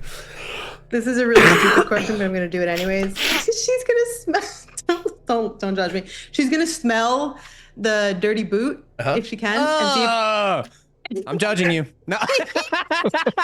The judginating has happened. Roll for judging. Wait a second. Roll for judging. roll for judging. Got it. Hold on. We're back to licking things again. 12. Medium judgment. Medium judgment. Just above average judgment. Sorry, please continue. Okay, sorry. Carry on. The reason I ask is because she does assume that the shit of different parts of the city smell different. Okay. And possibly some of them smell like fish.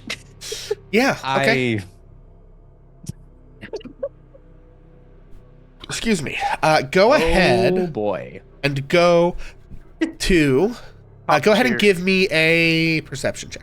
Scruff As you're McGruff smelling. tabs on the case. Sniffing out crime. One shitty boot at a time. I'm Oh done. my, 23. 23 for sniff. Anything for sniff? Okay. You guys are up here in the North Ward. The stuff on these boots smells more like what you like, and the reason you know this is you've been in the sewers down there. This is more dock wards Exactly. smelling stuff. I'll be damned. She did it. Now, here's what I will say, very specifically. It does not smell fishy in the way that Bribblepip smelled fishy. Right? This is like the odor of the docks and the sea, not the very particular weird, rotty, fishy smell that Bribblepip and his lab exuded. You know, Yeah. the smell of a fish-based diet, not fish rotting. And Yeah. So, Perfect. Cool. She's gonna go over and do her best impression of Vareth and go. Smells like dock ward. nice one. I'm not even there to enjoy it. Damn. Okay, so with that, I think as they're wrapping that up, Victor, this is about the time you're getting your armor back on. So think about what you want to be doing next. But Xylandor and Vareth are on the chase. I think what we're going to do here is just have you guys kind of do a sort of skill test, basically. We're going to do, you know, perception or survival, like tracking skills versus whatever this thing's stealth is, kind of like how well he's going to be able to shake you. Is this like the 3 successes, 3 failures thing Yes. like we did for the running? Yep. So, Also, because I hit level 3 and I am now a phantom rogue, I am using my Whispers of the Dead as I woke up, and it gave me an extra point of proficiency towards my perception. okay. Got it. Okay, so Vareth and Xylandor, we're going to kind of do this. You guys are going to go back and forth making perception checks versus this thing's stealth checks until we have a winner. Okay. All right, you ready for me? Yeah, go ahead. How about a nat 20, baby? How about a fucking nat 20? Okay. How's about a dirty 21? Okay. Holy shit. This is kind of insane. Tell me he rolled a nat 1. No, he rolled a Give it to me. 23. So he would have beaten Xylander Oh. there. But the nat 20 counts for 2 successes. So that 23 is versus Vareth's perception. He does have to roll again. So this is against the 20 from Xylander. 21. If this is under, yeah. Okay, 9. Okay. Here's what I'm going to give you guys. You don't physically catch this thing, but I will tell you that you figure out pretty quickly where it went. We're going to go to the map of Waterdeep, everybody. I'm also I gonna don't go want to to mess you up. I just have a quick question Yeah. in regards to distance here. Okay. Totally cool either way.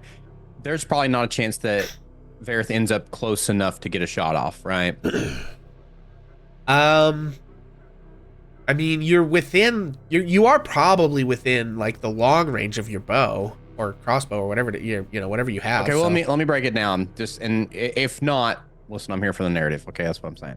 But like, I will say that one of my intentions would have been to use an ensnaring strike on him, if I could have caught him. Close enough. Gotcha. If you don't think so, I'm gonna give you one shot just as he's about to go over the wall into the place where he's gonna go. Okay. So But it is at long range, so unless you have sharpshooter, you'll have disadvantage on this. I do not have sharpshooter, I don't think. Let me take a look at... Nah, that's just +2. Okay, so it's disadvantage. And this will use up a spell slot because I'll be using the ensnaring strike on that. Okay. Okay, yeah. That disadvantage is 10.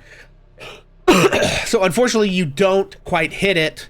This thing does go over the wall into the grounds of a minor noble house on between...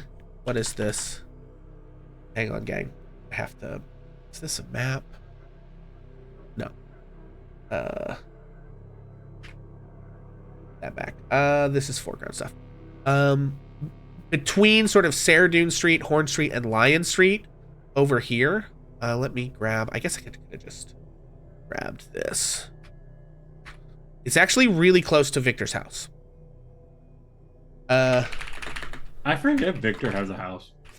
Poor Victor. Everything is just like rotating around him in ways that he isn't really participating in, but you know. Like now. So anyway, it's this small manor house of what seems like a minor noble family.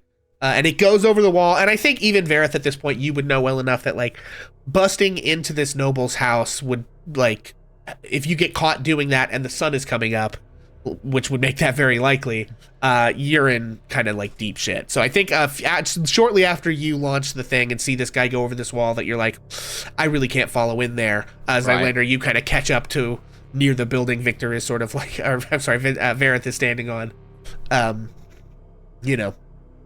But you know where whatever this thing that seems to have been fleeing from that scene went. As I'm walking up to Vareth, can I do like an investigation or perception check on the ground and see if he like dropped anything or see if there's anything like distinguishing marks or anything that I can find? He was also going over the roofs. Mm-hmm. So if you want to climb up to where Victor is and look at the roofs, sure. Well, I think Victor's at home. I mean, Vareth. My bad. Poor guy. I love you, Pixel. I'm just messing with you. It's fine. But yeah, I will climb up where Vareth is, and I do want to do a quick little scan and just see. Yeah, perception or investigation.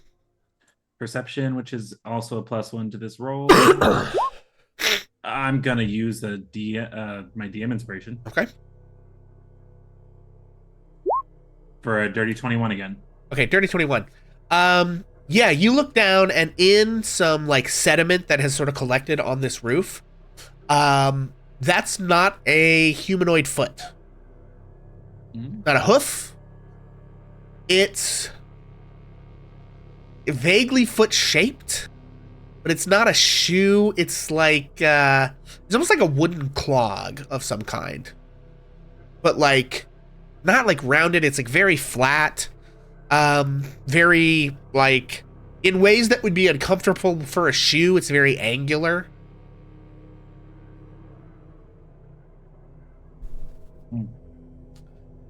I feel like yeah. No, go ahead. I feel like Vareth hasn't took his eyes off the particular building or noble's house. You don't happen to know who lives there, do you?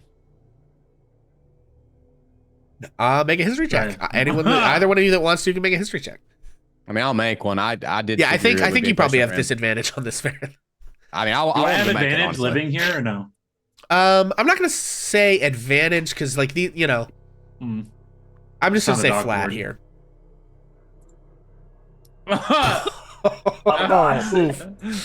Chat. I'm burning chat. Okay. Do you mean DM, or was that the one you used? No, last DM time? was the last one. I used DM on the last one. 16. Oh God. That choked me 16. Yeah, I'll give it to you. I'll give it to you on a 16. Stand by. So where the guy went now becomes. Yes, this is Gralhund Villa. This is a minor noble family known as the Gralhunds. And they are what species? Humans. How do you spell that? Gralhund. Gralhund. It's really big on the map too. Yeah, they're extremely minor players. They're noble houses in the North Ward instead of the Sea Ward, if that tells you anything. But do I know if they have it's still a any- noble, so it has the protections of nobility that are afforded by the feudal society of Waterdeep. any connection between them and the Castellaners? I don't think not that you know of. It's possible, they're all nobles, but it's not like they're well-known vassals of the Castellaners or anything like that. It's like, if they do have something, it's kind of under the table or not widely Just for known. the sake, do you relay that to me or no? Yeah, of course. I don't know who they are. I'm gonna go ahead and assume that Vareth knows nothing about that. That the folks that live there, right, means nothing to him. Yeah, no, those don't ring any bells to you. We should get back. Before we go, he'll point out the like hoof, but not hoof, but like weird angular footsteps of the thing that we were chasing. And ask I him would if he like recognizes to. it. Yeah, I'd like to investigate it closer. Oh, this is actually. fun. Yeah, go ahead and make a. The last I'm gonna time you say said this is fun. Code exploded of acid. So do what now? and last time you said, "Oh, this will be fun," was when the code exploded with acid. No, Everybody this will else be forgot, fun. but This will be I fun in a remember. different way. This will be fun in a very different way. Yeah, Vareth. So, give me a. I'm gonna say survival check, but with advantage. Hell yeah, baby! I've been waiting to ranger this whole campaign. All right, everybody, take a deep breath. Here it comes. Ooh. Fuck, I'm gonna burn inspiration. Okay, is that chat or DM? It's chat. Chat, I okay. gotta do better, man. And it'll take the first roll, I know. 18. See, 18. it was worth it. It was worth it. Vareth, You put that thing down, flipped it in reverse. you have Always seen. do. You have seen a mark exactly like this. Worth the inspiration, guys. in in fresh tar on the deck of a very particular ship. Fuck. No, I'm sorry. Wait, Fuck. say that again. Oh, I said, fuck. Yeah, he said fuck. I got that. Sorry. Oh, I'm sorry, Vareth. You have seen this in fresh tar on the deck of a very particular ship. Fresh tar. Tar, as in things they use Yeah. to seal the wood of the ship against the Yeah. water. Gareth says nothing. Excellent. Well, Zylander's looking at him as he's investigating, and I want Sure. to inside check and see if he recognized it. Okay. Yeah, we'll take. I'm gonna give you, Vareth, make a deception. I am gonna give you advantage on this because I think we have well established that you have a pretty rock steady kind of a demeanor. Yeah, except for my So charisma's go ahead and make an -1, so this will be insight, fun. Foxy. I'm sorry, as Zylander, and we'll have a deception with advantage. It was the investigating the footprints, yeah. Oh God, you rolled a fucking 7. Oh wait, you got it at disadvantage, right? No, he I had had advantage because we sort of Motherfucker. Fuck. 20. brutal. Yeah, I think you do clock something in the eyes, sort of a very, very momentary widening of the sort Okay. of eyes. Zylander will keep it to himself though. He's not gonna. He just wants he's to not know. gonna- The fucking cloak and dagger, man. He's not gonna Secrets give on away that he secrets. caught the. Yeah. He didn't. He's not gonna give away that he caught that, but now he knows what to look for when investigating. Yeah. Gareth. Sure. So, Okay.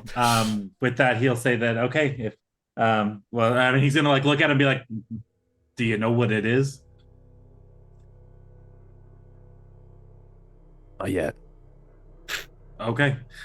And then it's like we should probably go check on our friends. Okay. And then turn around and walk back to Troll. Okay. So you guys are headed back to Troll Skull. Our other folks are going to have a few minutes while they do that. So we're going to pop back over here to Troll Skull Alley. Vareth and Zylander are on their way back. By this point, Victor, you've got your armor on. Do you stay in the house? Do you come back outside? What does Victor do? No, I think Victor's going to come back outside, fully clothed now. Although I had clothes on, but they were, nightgown kind of thing. I'm still just imagining Victor Winnie the Pooh in it out there, just in the wind. You know what I mean? Yeah. But you're gonna visually see him sweating, and he's gonna. Do we have a front porch? Yes, you do. All right, so I'm gonna sit on like the steps of the front porch. We should get Okay. a swing. Yeah, so you guys Pineapple notice that as Victor's coming back out of the house and Ash and Tav, you're finishing the last kind of couple of things that you're able to determine from your previous actions, you see that a contingent of City Watch arrives. There are about 12 guards total. They block off the north and south entrances to Troll Skull Alley, not letting anyone enter or exit. And then they also sort of cordon off around the bodies. The person in charge, the sergeant or whatever, is a older dragonborn female soldier. And then you guys also would, I think, notice sort of like circling up above is a Griffin cavalry. Yeah, a Griffin cavalry rider. Seemingly notices the like smoke rising from the blast, and it's just sort of like keeping watch up there. I remember reading about them when I was prepping for, They make their appearance. If you try and fly around the city, they take note. Yeah. Now, so we have not met this older dragonborn female, right? You actually have not, and strangely enough, Victor, this is one of the few that you don't actually know as well. Uh-oh. I think maybe you know her by reputation. Her name is Noritus, Sergeant Noritus, Norrutus, but not someone that you've really run into. So they keep the cordon off. Now you have a few more minutes. They don't seem to be like the detectives investigating. They're just sort of doing the like securing the crime scene sort of work. Is there anything you guys do or talk to each other or whatever, before whoever the detectives are show up? No, really down.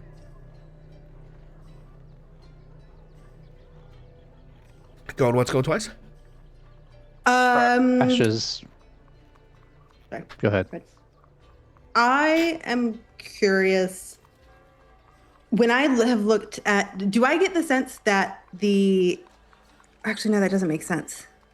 Never mind. I had a thought. I'm still just trying to figure out this necklace, but I have a thought, but it doesn't make sense. I'm going to pop us back onto the RP screen here. I think Ash is just giving Tab a funny look while she was sniffing boots. Yeah, that tracks. Thank you. I'm glad somebody was there to Absolutely do it. Honestly, Tab's gonna turn and say again a little bit louder because nobody heard her the first time and she's a performer. Smells like the dark ward to me. calm down, Batman.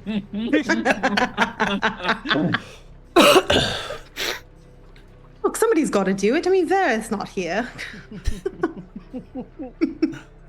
Oh. Okay, well, if you guys don't have anything else in particular that you're doing, about 20 minutes after the first initial batch of City Watch arrives, a rather familiar pair of a tall and small and rotund man enter. No. Yes, indeed, Seath Cromley and Barnabas Blastwind roll up in the alleyway. Tab's going to kind of slink back inside. Okay, yeah. So Tav slinks back inside. I think Ash would have kind of moved in with the crowd of spectators and just kind of listened to anything anybody was talking about. Yeah, okay. Victor's standing there like, where'd everybody go? Yeah, Victor, who is moodily sitting on the porch, on the stairs or whatever. Victor's in his own little music video. And Tav goes back inside. Had a bad day. Yeah, Ash kind of like fades into the crowd here. No, it's more like the animal thing. In the arms of Jesus. Oh. Do you stare into deep blue? A plastic bag blows by on the street. Do you Ever feel? That you can never receive in return. Oh God, no! Okay. Oh, Katy Perry. Yeah, I was trying to go lighthearted. Now we're all feeling This is feelings. the Now nobody's Midwest happy, emo so of it thanks. all. Damn. Tinkly clean guitar tapping happens in the background. Can we hit the lead? Okay. Anyway, but these two move in, and they don't really stop to like their first stop. Like they make a beeline for the crime scene, right? They don't stop like at the house on the way in, right? And begin to investigate. And unless anybody does anything to sort of like engage, they'll finish their investigation after a little while, and then begin directing the guards to like remove the bodies and the evidence and like document all this stuff. Barnabas has like a little notebook that he's writing in and then like tucking into his jacket. Does she notice, like, does it look like they're going over things that we did not go over? What spell are you using to see through the wall of your house? Oh, sorry. I meant to explain that No, I'm just kidding. when I went inside that she was still trying to like poke her head out the Okay, window. so she's like looking out the like window. the back end, yeah, to like watch what's I going on. was just kind of being a dick there. I think yeah, there are sorry. some. Well, let me actually pop over to Troll Skull real quick. Yeah, there's a window kind of in the kitchen there, right? Yeah, there is a Pretending to window do in the dishes kitchen or you some can shit. use there. No, she's like like- literally gonna be sitting by, like trying to like hear as much as she could through everything, Yeah. like real straight up snooping. Yeah, they don't really say anything to each other. But in terms of making like noticing stuff, They notice stuff. yeah, they look through the rift in time and space that we're all using to stare down into Roll20, and they see you looking at the screen stuff, and they wonder why and what's happening, and then they begin to bleed out of their noses and die from the cosmic horror of it all. Excellent. Real Karma's a Eldritch bitch. style stuff. Yeah. Barnabas goes down screaming, "I'm not a character! I'm a real person!" Man, this is getting deep. I'm way too existential for this shit. We're going to reel it back. Okay. Make an insight check to see if you think they've noticed anything that you did not. Where even is my insight? There it is. Right where you left it. On Nope. the coffee table. 7. They make a stealth check. Oh, no. Yes! One more. That's crazy. This more is 7 what and we then- play the game for, gang. Yeah, so you're like creeping in the window, trying to see what they're seeing. Barnabas Blastwind just looks you dead in your eyes, absolutely clocks you, doesn't say anything, doesn't have a particular like look on his face, but absolutely notices you like peeking from inside your house. Gives a little. And then Pat's just gonna wave goes back. back. And then just goes back to his business.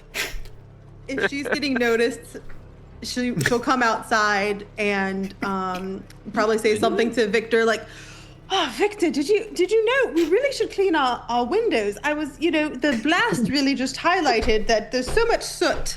I was just checking to make sure in case, our security system really does require a good line of sight through the windows." And oh, Barnabas, crazy to see you here. Hello.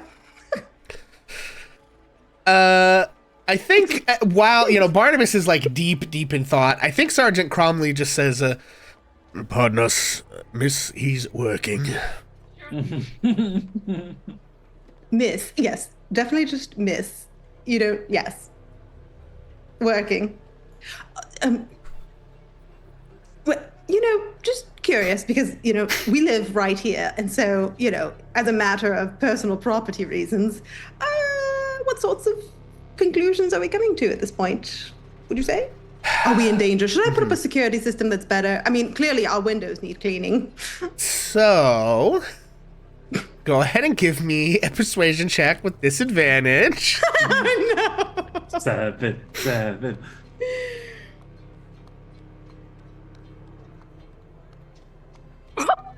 An 8. Oh, I didn't even see it come in. Yeah, I don't know why I didn't roll. Weird, but that's okay. He just says, "Trust in the watch." Trust. I. Absolutely. Absolutely. You know, I'm just curious.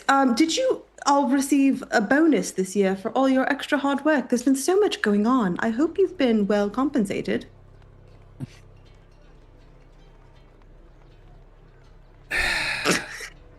Oh boy. I'm sorry if you're quite finished. We are rather busy. We don't have time to discuss the city budget and our own remuneration. 11 people were murdered here, right over there. I'm sure you're aware. Right outside We your house. would like to figure out who did that.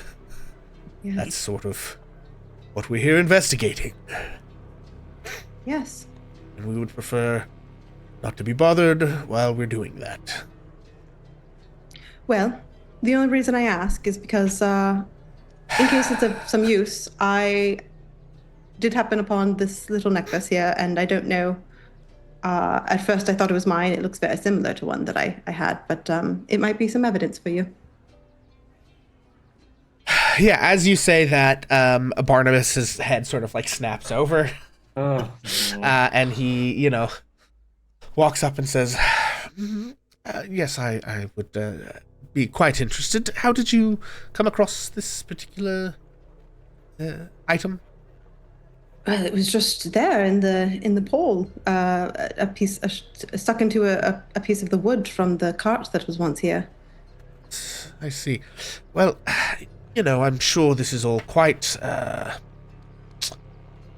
emotionally distressing. In the future, I would recommend not interfering with a scene such as this one. It does tend to contaminate evidence and make our job harder than it needs to be. But he does sort of like take the thing and look at it very carefully, and then he like puts it in a little sack and like writes something down in his little notebook. Tell me, just if it's all right, you don't obviously. Do you think they'll catch whoever it is that's responsible for this? And I assume that they were a magic user and not that this was an item used to create this blast? Well, that assumption is absolutely wrong. He sort of holds the thing up. This is a magical item, and it caused the blast. So perhaps keep your opinions yourself, as they are poorly informed. Well, it is unfortunate that someone would even sell such a dangerous item. What No did he doubt. hold up? Smuggled, one would assume. The necklace. The necklace that had the shards of glass or whatever. Well, also to be clear, the thing isn't a necklace. It is a little golden chain that's like maybe this long, and then a little. Oh, this makes so much more sense now. Yeah, so it's not like It a is full fireball necklace. Yeah. Yes. It's a fireball Yes, necklace. it is one Okay. bead from a fireball necklace. That's And where I was actually, I getting think, thrown Victor, off. I as was you're like, standing there Okay, I get it. looking at that, it looks pretty similar to the thing that landed at the feet of Thomas Temperkill just before he, was Oh, Healed. buddy. This is not good. Okay. That's rough, buddy. yeah. Oh man. So you definitely How like did those recognize work? that. So you can either throw the whole necklace and I think it's like you can increase the power of the fireball by Yeah. using more than one at a time, or you can take off one of the beads and throw, Right. or like it's a chain with multiples of them, which is where I was getting confused because I was like, but it's only got one. Now I Yeah. get it. Okay, Right. yeah. Yeah, so essentially this how the thing- looks like the chain itself was exploded.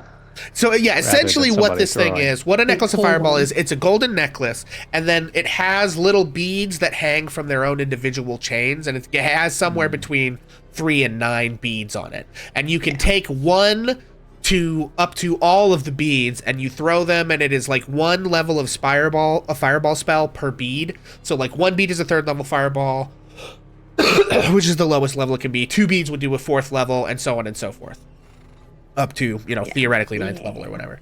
So somebody, what you are sort of coming to understand here, somebody took 1 bead off of a fireball necklace and hurled it down into this crowd of people, and it went kaboom.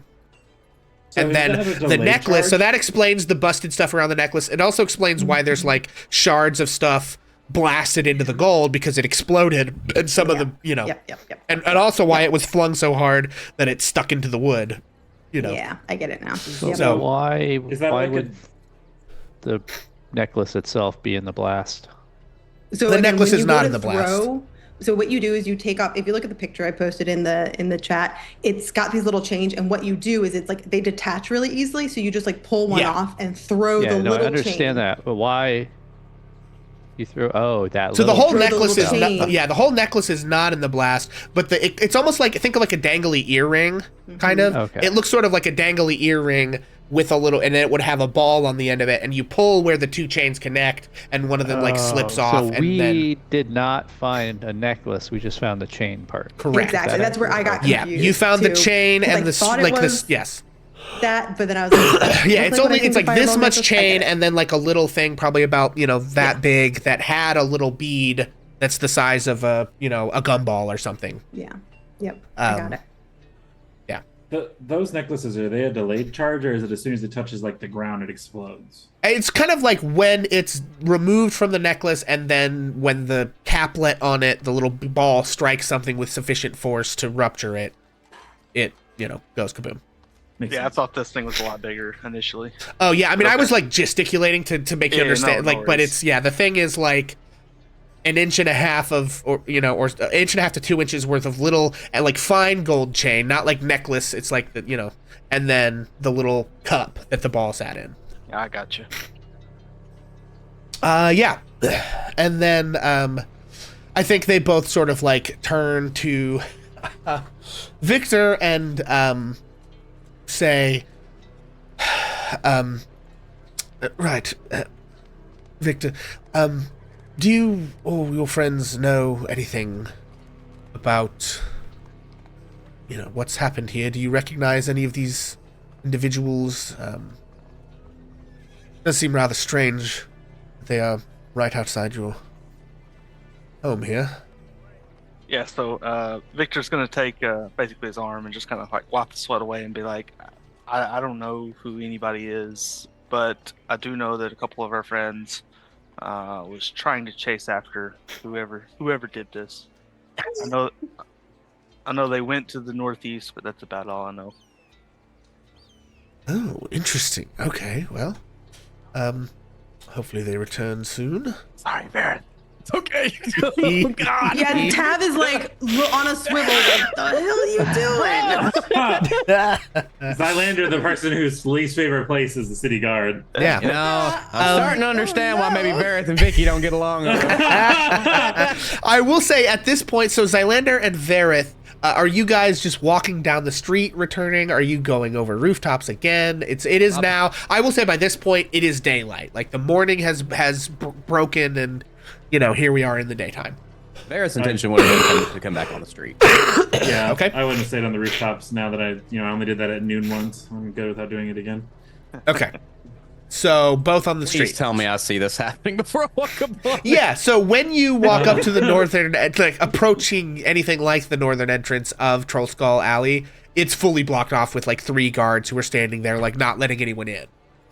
Basically, like, and you would clock that from across the street before you ever, you know, got close enough to do whatever with. So,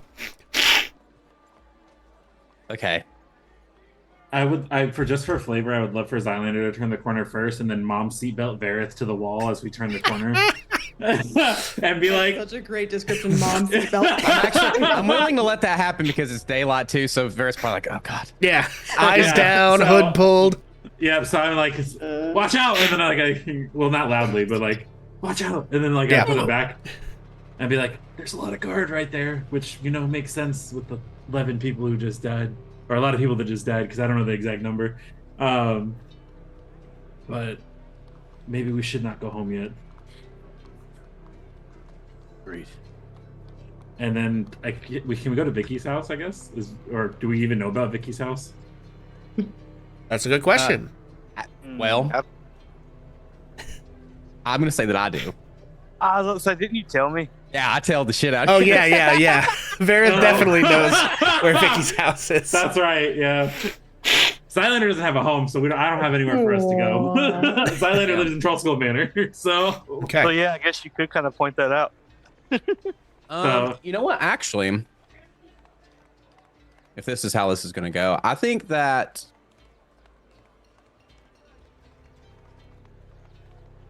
Vareth would probably. I have something I need to look into anyway. Stay low, sight. And he is going to speak to Jerry. Go tell Tav what we've learned. All right, boss. And Jerry sort of like crawls out, crawls down. Oh, that reminds me of something. As Varys walking away, he's gonna kind of look back at him and go, "You're welcome." And then Zylander's also gonna go take care of something on his own as well. Okay. I don't know what I'm supposed to say thank you for, but okay. From saving you from the watch.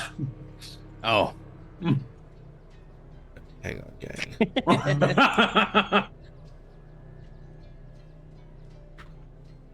Okay.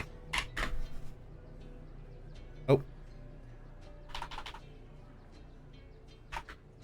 Okay. All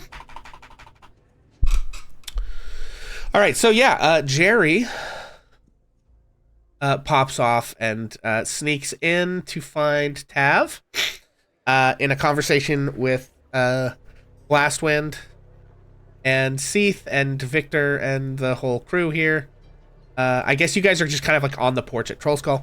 Vareth heads off to wherever it is that he's going. Zylander, are you headed to Victor's or are you going somewhere else?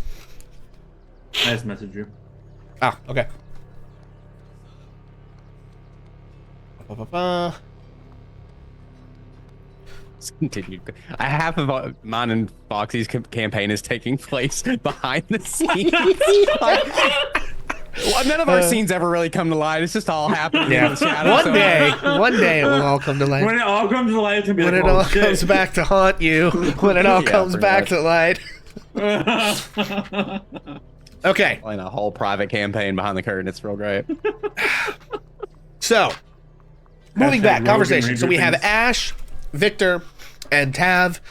You have Seath, Cromley, and Barnabas Blastwind. And now that you kind of have engaged, they basically start talking to you all. Well, and Cromley starts first. Right, well, we will need to take statements from everyone, so we might as well start here. Whoever wants to go first, what did you notice this morning? You please just let us know what you saw, heard, anything could be useful.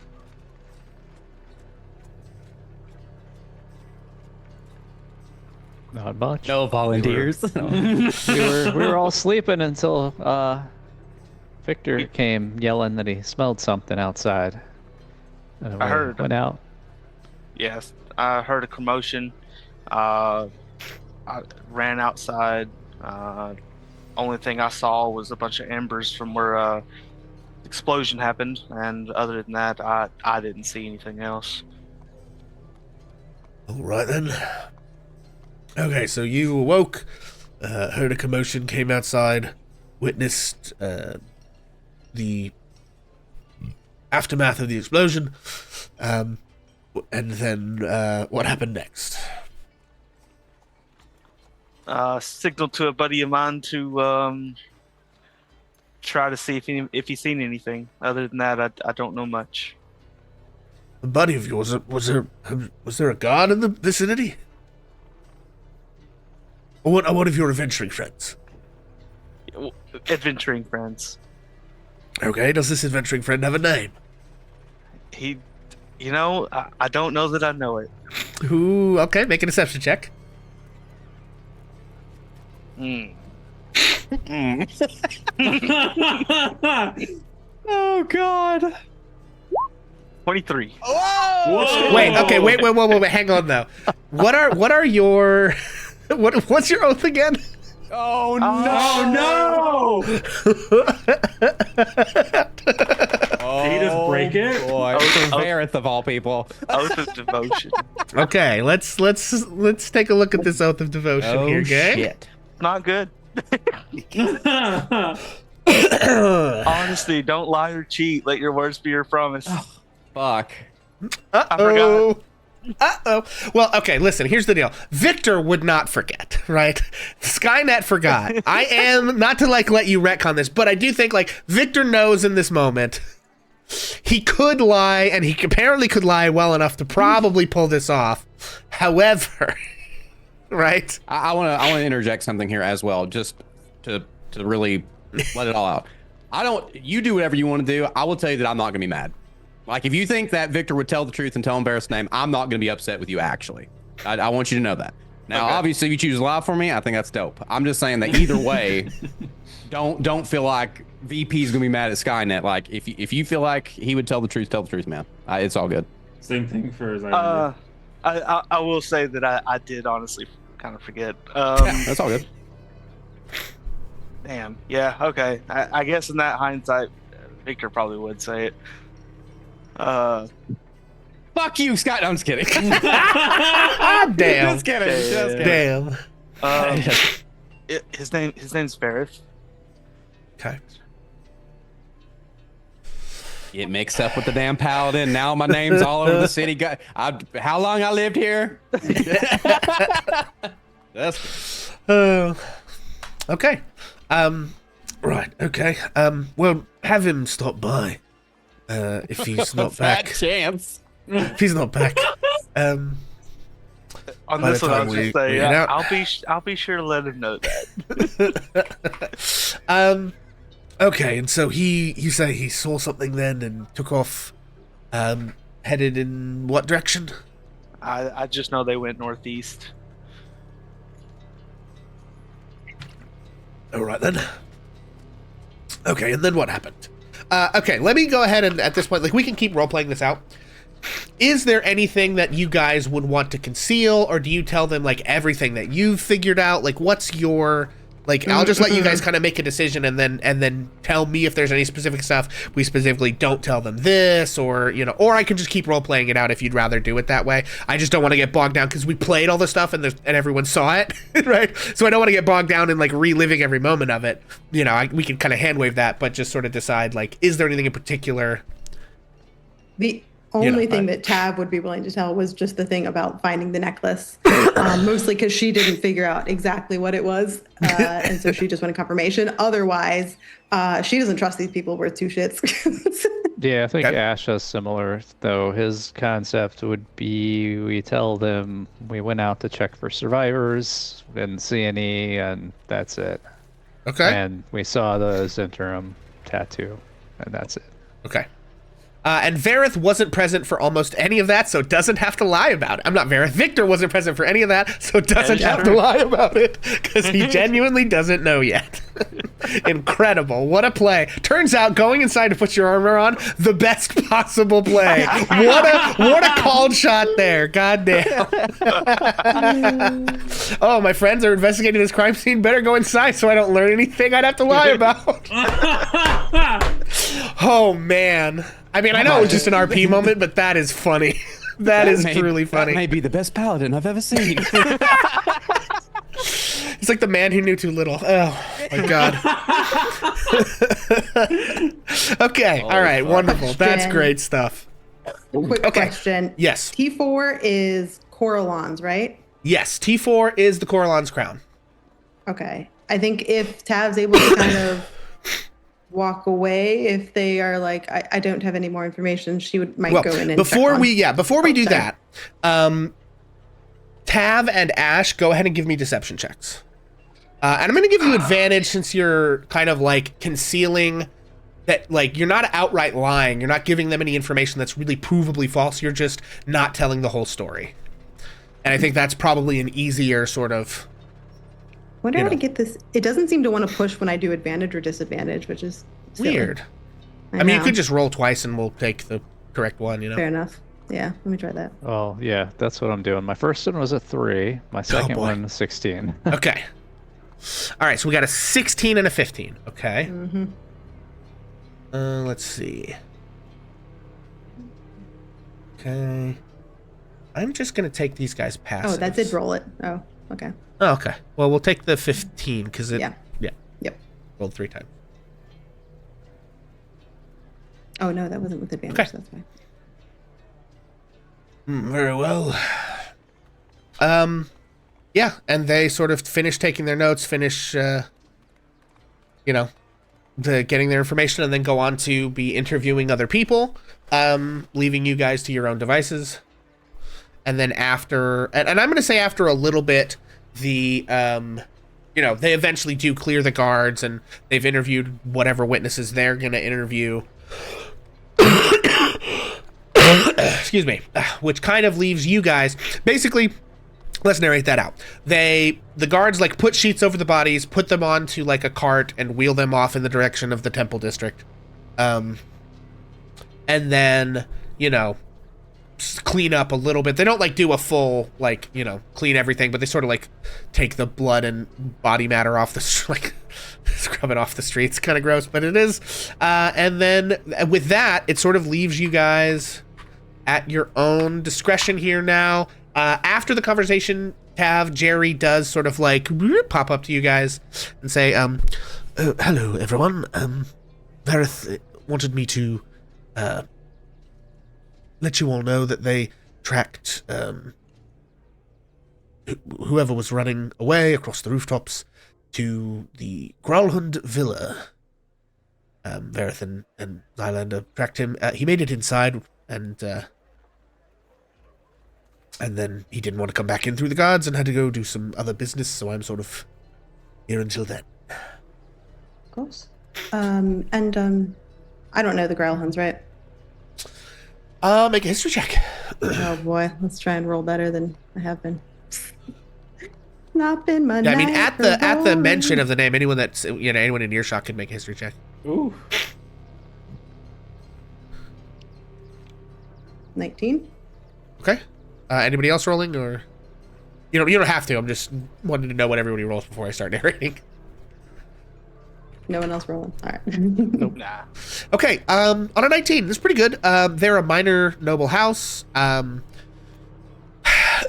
They are their primary business interests are sort of in like mercenary work and weapons manufacturing. They are Tetherian descent. Tetherian, eh? And the current Lord and Lady, what are their names? It's in my notes. Hang on, everybody. Oop.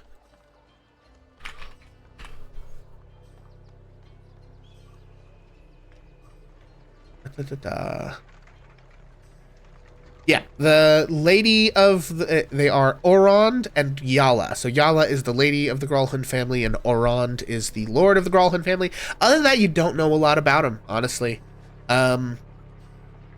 are an extremely minor noble house. They're like really kind of scraping the bottom. Like it again, barely can call themselves nobles at this point. Okay.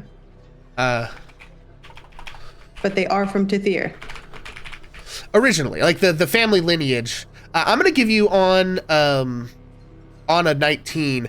They've been a noble family since like the 1200s, so they're not like recent people who've moved to Waterdeep. Their lineage traces back there 200 years ago. But Got it. Okay. and hang on, yeah, there we go. Okay. Okay. Oh, yep. Okay. Cool.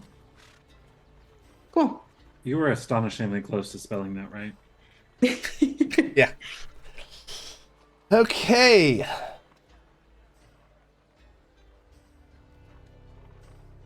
Okay. All right, gang. Victor, Tav, and Ash. Once the guards clear out, Tav, you mentioned maybe wanting to go talk to whoever's in the Coralon's crown. Do you guys all go along for that? Does anyone go speak to any of the other folks around here? You know, what's the vibes? And then meanwhile, both Vareth and Xylander have gone off to do things. Yeah, so I think Ash had hung out in the crowd for a little while. Did he pick up on anything or anybody looking suspicious? Or I don't think you see anybody who looks Interesting. suspicious, but if you'd like to investigate around a little bit, you might be able to find other witnesses in the crowd. If you want to just start talking to people a little bit. Yeah, I think he might do that. Just Okay. start asking around. Yeah. Okay.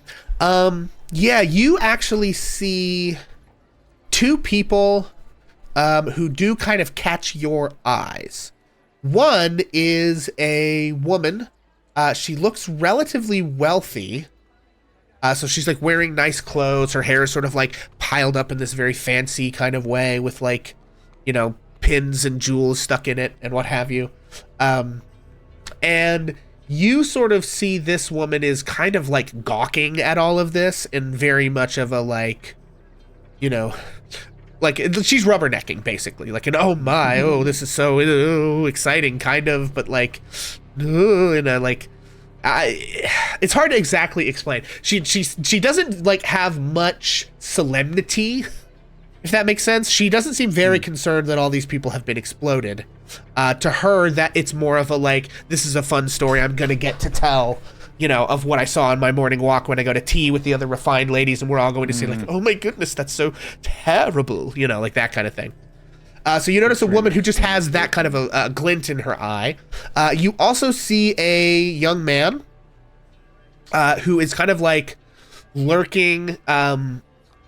He's sort of looking around the corner of a nearby building.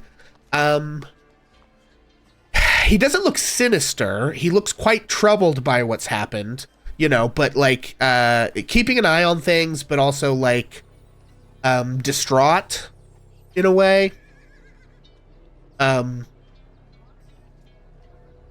So yeah, there's two of those. I don't know if there's particularly one that you want to engage with. The woman sounds way more fun, but I think I'm gonna have to go talk to the young man who's probably better fit for what Ash would be looking for. Yeah, excellent choice. So you go up and approach this young man, and he sort of sees you coming and says, "What? Who are you? What do you want?" I live right here, and I was just trying to see if I don't know. You look concerned. Did you see what happened?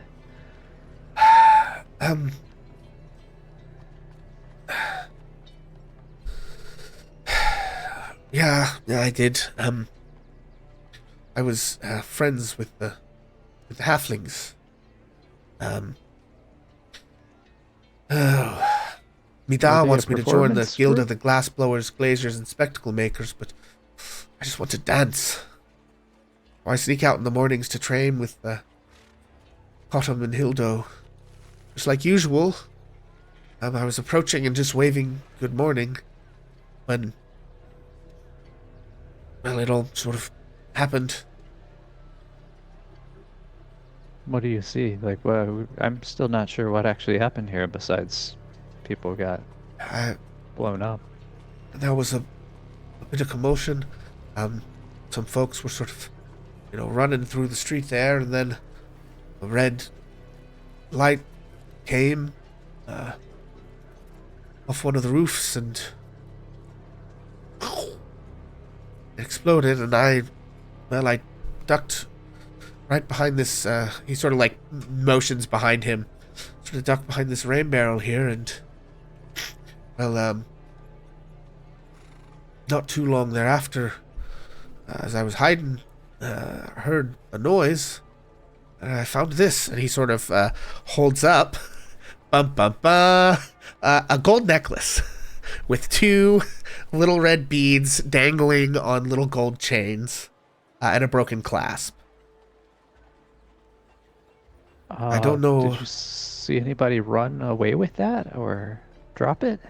Or you just found it here?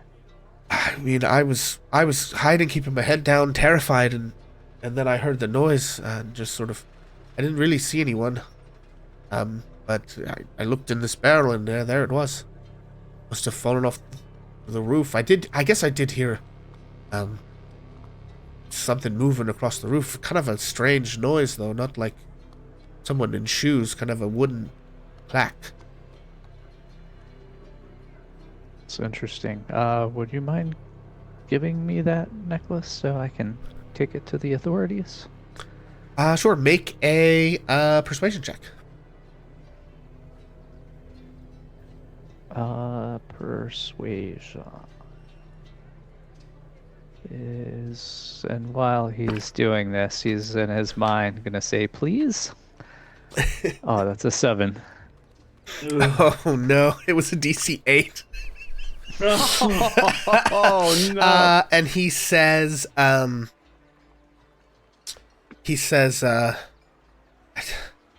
don't know if I should, I don't know if I should part with it, actually. What do you plan to do with it? I suppose I should take it to the authorities. Yeah, I normally don't, guards scare me, but... Oh, I can walk over there with you. I think they just left around the corner. Sure. Yeah, okay. Yeah, if you guys rush, you can kind of, like, catch up to, some of the guards who are leaving. Yeah, he'll sort of get their attention and nervously explain what happened and hand the thing over.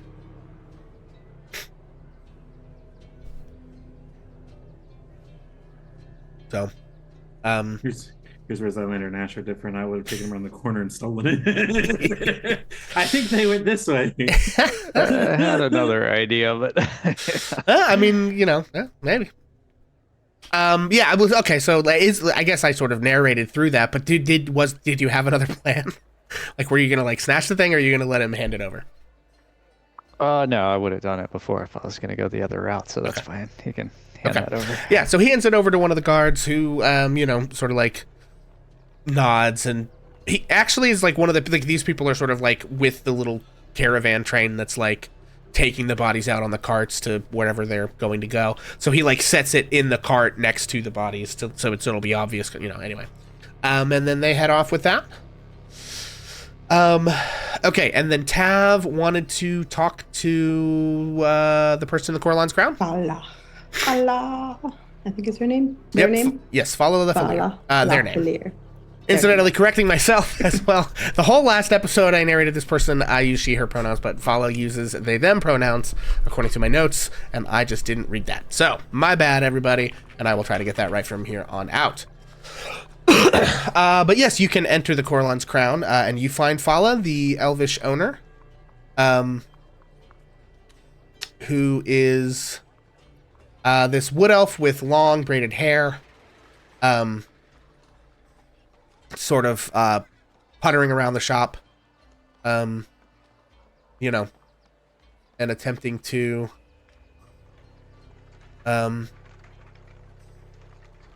like, I think you can kind of get the vibe, like, is just keeping busy at this point. But the little wind chime on the door thing kind of like tingles as you open it and walk in, and they turn and look at you and say, hello, can I help you? Hello, my name's Tav. It's lovely to meet you. Are you all right? Oh, yes, Fala Lafreniere, nice to meet you. I'm fine, I suppose. A bit of a shocking morning, I assume you're aware. Yes, absolutely. We live right across the way here in Trollskull Manor. I've been meaning to stop by and say hello. I'm sorry it's under these circumstances. Of course, well, what can I do for you? One, I just wanted to check in and make sure you're all right, and just see if you happened to see anything or anyone. Oh, well, I was watering plants in the greenhouse on the second floor of the shop this morning. When the blast blew out some of my windows, I wasn't injured, luckily, but through the smoke I did see a cloaked halfling take something from the body of the dead gnome and then start limping away, actually. They were badly burned and kept casting glances over their shoulders, like they were afraid someone was following them.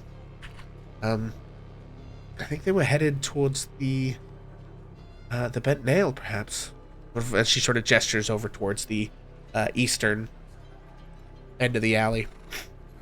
Oh. I already told the that. Yes.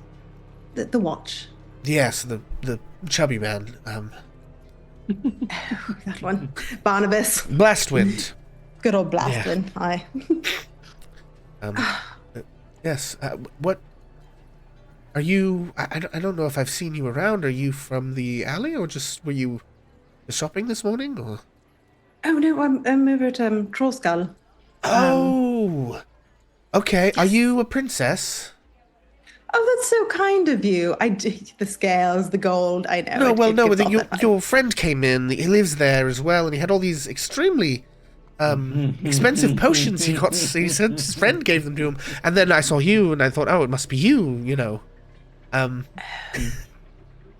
He had me check them out, and I let him know what they did. But honestly, some of them are more expensive than the entire building I'm standing in. So. Well, they were not from me.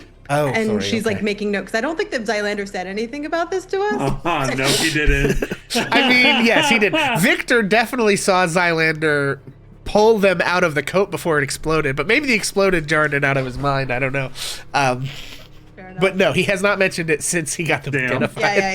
Yeah. I was Yeah. saving those for a surprise later. Well, Fala Lefalier doesn't know that. Yeah. I'm going to have to stop by Paula's shop and remind her that loose lipstick ships. Oh my god. Here's an extra silver for your silence. I'm going to need you to recant. That's why we silver for silence. Sorry, misunderstanding on my part then. No. I know exactly what you mean. He does have he runs in fancy circles, you know. Did you just call me a whore? Yes, he does strike me as a fancy lad. He is. Well, Yes. I should be off though. Thank you so much for the information. Truly appreciate it. And if there's anything we can do to help rebuild, here as a thank you. And I think she'll plop down a gold coin for the windows. truly, you and your friend are some of the best friends I've made in a while, I think. And she sort of like slides the gold over. I get paid for existing. Yeah. Nothing's free in Waterdeep, bitch. Okay. All right. So that is Ash and Tav, Victor, Xylandor, and Vareth. Xylandor and Vareth, do you want to just like text those things out? Do you want to role play them out and just be real sneaky about it? How do you want to play those? I kind of want to role play it out. Okay. I feel like it also would be benefit to start playing some of this out as well. Okay. When we get to me, I'll ask the question. Sure. And then Victor, what are you up to in this moment? I'm assuming I'm still sitting on the staircase. Probably nobody's around.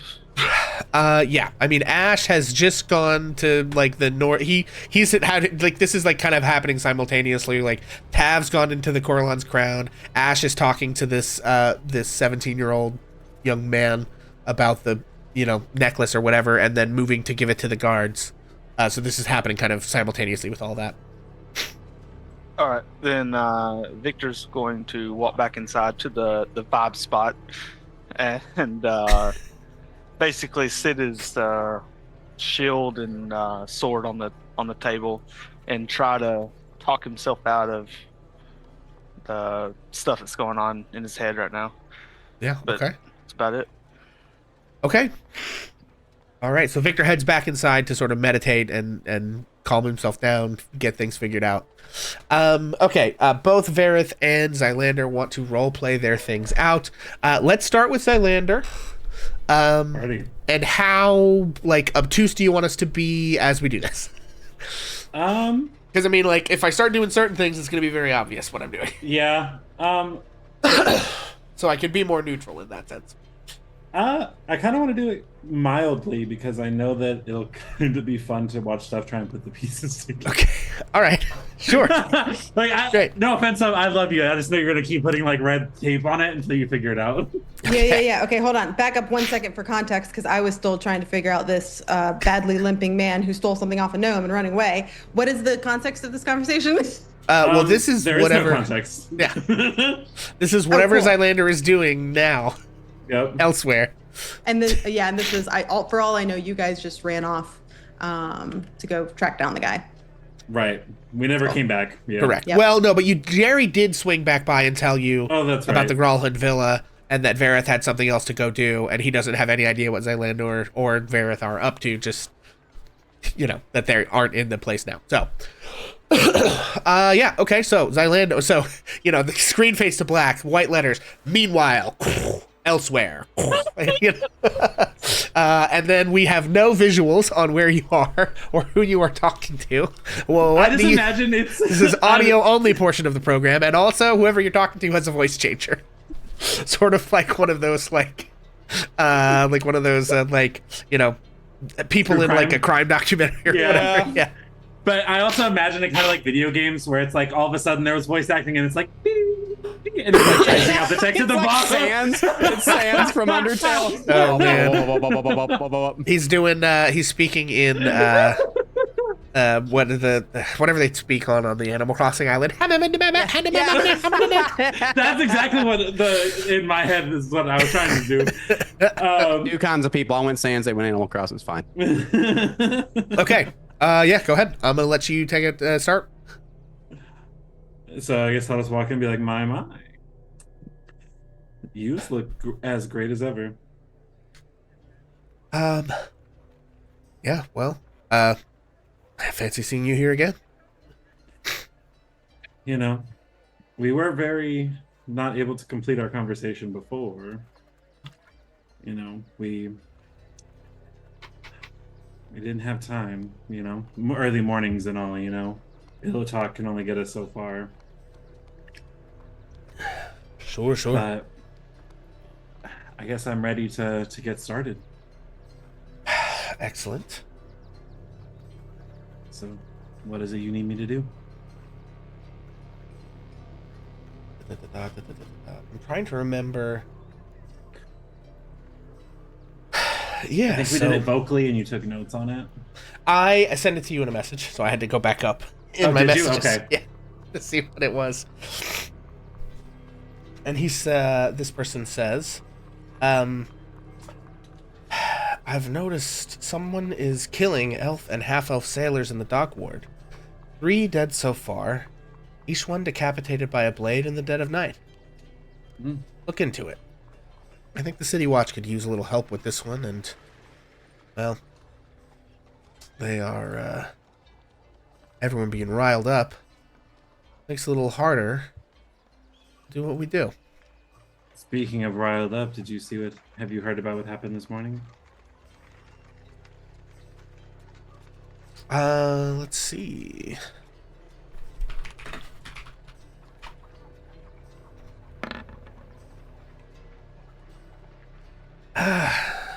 We've heard a little bit, I suppose. Some sort of explosion up in your neck of the woods, was it?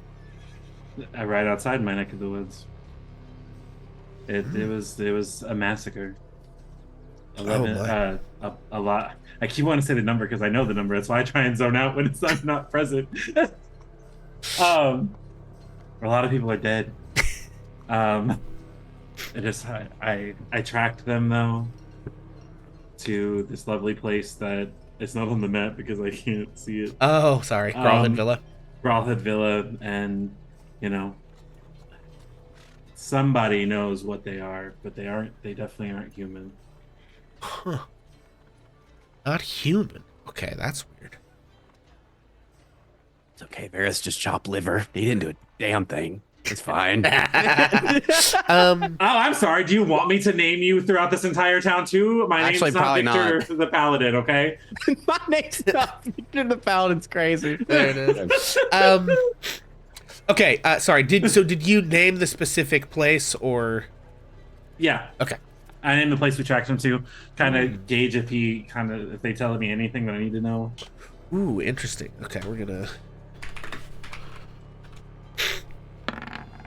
See what they kind of know.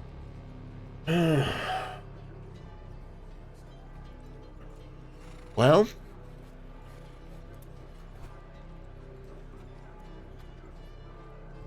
I had heard that there was some Splinter Cell activity in that area. Splinter Cell of the Zen. Yeah. Oh God, names. Zentarum. Zentar. I that's what I was gonna say. Yep. I almost said Xanathar. Yeah. Of They're doing the same Zentarum. damn thing to me that you guys did. That you are. Yes, Zentarum. Oh, okay. So some Splinter Cell activity So- over there. Huh. Interesting. Well, I'm sure that I'll be looking into it soon. And if you find any information, you know where I'm at. Fair And I'll be enough. sure to check in on everything that I need to do for you. Yeah, let me know. Let me know what you find out. And Zylander will go to turn to leave, and then he'll look back, he'll wink, and then he'll head back to Troll Skull Manor. Okay. Yeah. How much time elapses between when Cherry came to tell you stuff and when Zylander gets back? I don't know, Zylander. Do you take the scenic route? I don't really know where I currently met them, so. Ooh, good point. I don't even know where I am. Who are you?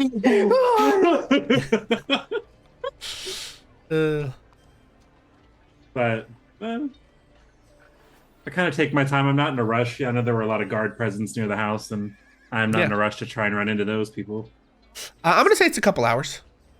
Couple hours. Ooh, this does raise Tav's suspicion because Tav has just found out that you're keeping, information about potions, and she wants to talk with you. Okay, Vareth. I'm going to the boat. Yeah, going to the boat.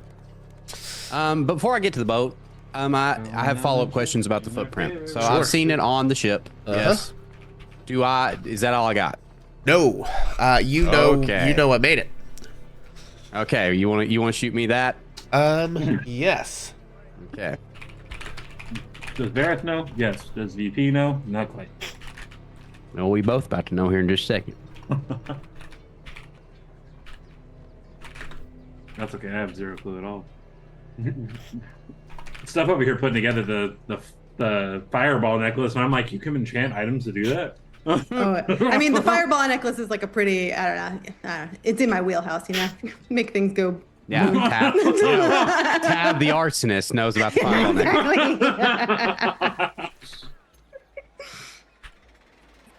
I guess I'll just count ourselves lucky that she's not the one that found the necklace. Troll Skull Manor would go up next.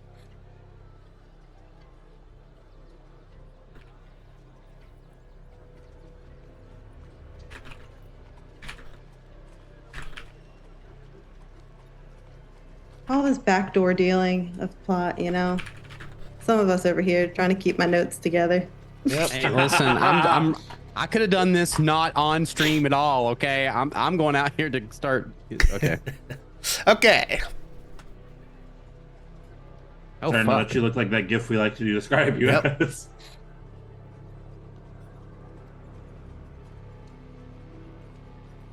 Okay. Cool. All right. Yeah. Well, we know who I'm going to talk to, so that's Okay. what we're doing. Yeah. I'm hoping I find him here anyway. Yeah. Okay. Yeah, I think so. I don't see why you wouldn't. Okay. Oh, Verith, what a surprise. Yeah, sorry about the early call. Well, I don't know if you've heard, but there was an attack in Troll Skull Alley. oh. Stand by. Yeah, do I need to inside check? Because I'm looking for a specific reaction when I say Sure, that. yeah. Okay. Yeah, go ahead and give an insight. It's 15. Okay. He seems genuinely surprised by this information. Oh, I hadn't heard. What can you tell me about it? I don't know much, except for I caught wind of the supposed perpetrator, the fireball spell, running across the rooftops northeast of the Sorry about it. place. Sorry, everyone. There's the loudest fucking car of all time. Oh, I didn't hear it. Jesus Christ. I'm just watching the thing on my microphone like... Okay, Okay, sorry, carry on. Zoom. Anyway, the individual who I presume caused the said fireball, I followed them to a noble's house, and just seems weird to me that the footprint resembles your help. Oh, interesting. Is all of your crew accounted for this morning? Yeah, he sort of like snaps his fingers twice, and another operative comes into the room. He whispers something into their ear, and then a few moments later, three quite interesting creatures walk into the room. What you behold are essentially clockwork humanoids. They're made out of like wood and like very intricate like brass and metal gears. They sort of have like jaunty little red caps with like feathers flowing off of them. And these are Nimblewrights. And they are just sort of these automaton clockwork people, kind of. And they all sort of like come in and sort of stand at attention. Can you And the person you're talking to says, well, that's all mine accounted for. No, as far as I know, they've all been here all morning.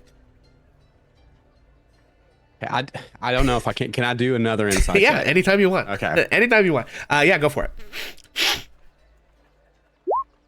It's another fucking 15. That's crazy. 15. Yeah, you don't see any reason to disbelieve him. At Can this you point, spell that strangely. in the chat? What they're called? Oh, yeah, sure. Holy moly. I have so many thoughts. And I'm so sad because Tav has no idea what's going on. That's funny. But stuff, brain's going. Yeah, he's hang on one moment. He basically starts to do like sign language to communicate with these things. They don't speak. So he starts to engage in this sort of like complicated sign language communication with them. Okay, I have a quick question. Sure. Does my mask does that work on that? Okay, that is an incredible question. I am going to Google it. Oh my gosh, how amazing would that be? This might be a game changer, folks. Holy crap. Come on. Come on, birthday present. Okay.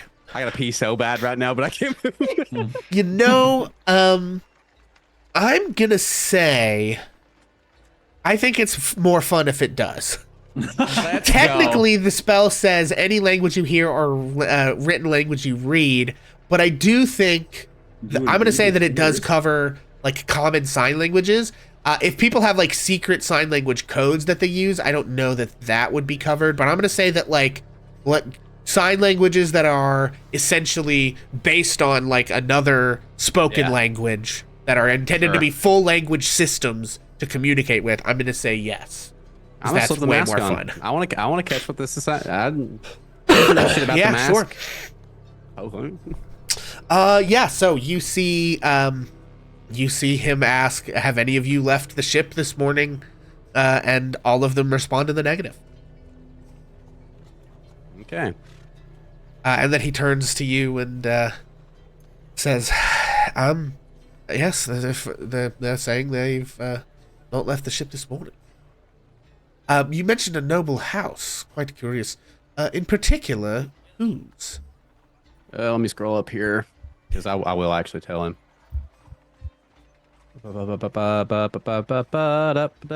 Okay. These things look cool as hell. Oh yeah, This is in here, right? I guess I can show one. Do I have The a Growlhuns. Yeah, Growlhounds. Growlhound? Yeah, the growl hounds. Those guys. Growlhounds. Growlhund.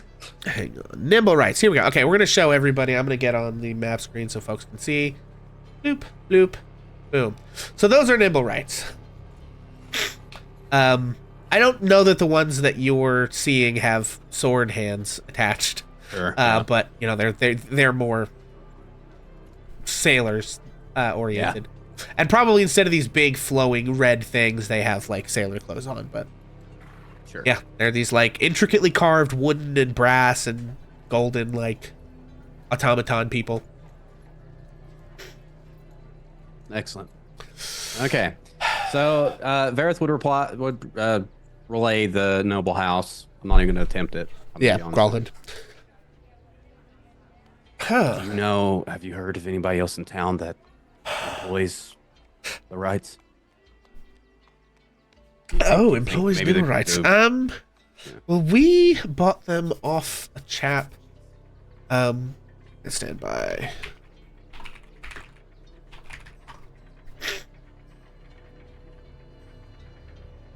We bought them off a chap from the island of Lanton who was in town. I do believe he sold some more to the House of Inspired Hands, I think. The sort of the tinkerers in the Sea Ward. They march in the parade every couple of years. They've had them for a while now. But aside from that, I don't know. They're certainly not common. Interesting. Quick out of game question. Sure. How much has Zylander or Tav said about the Castellanders to Vareth? I don't remember. It's been a really long time. Oh gosh, that's a good question. Not a ton from me. Okay, but Vareth does know that the Castellanders were the buyers of the poison, correct? Yes, you were. Yeah, you were Tab did definitely go around off. for that.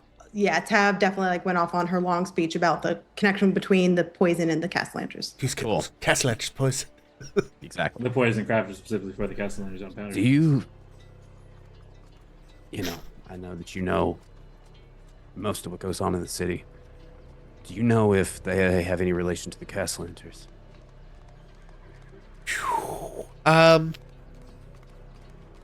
Make. Actually, I guess I have to make this.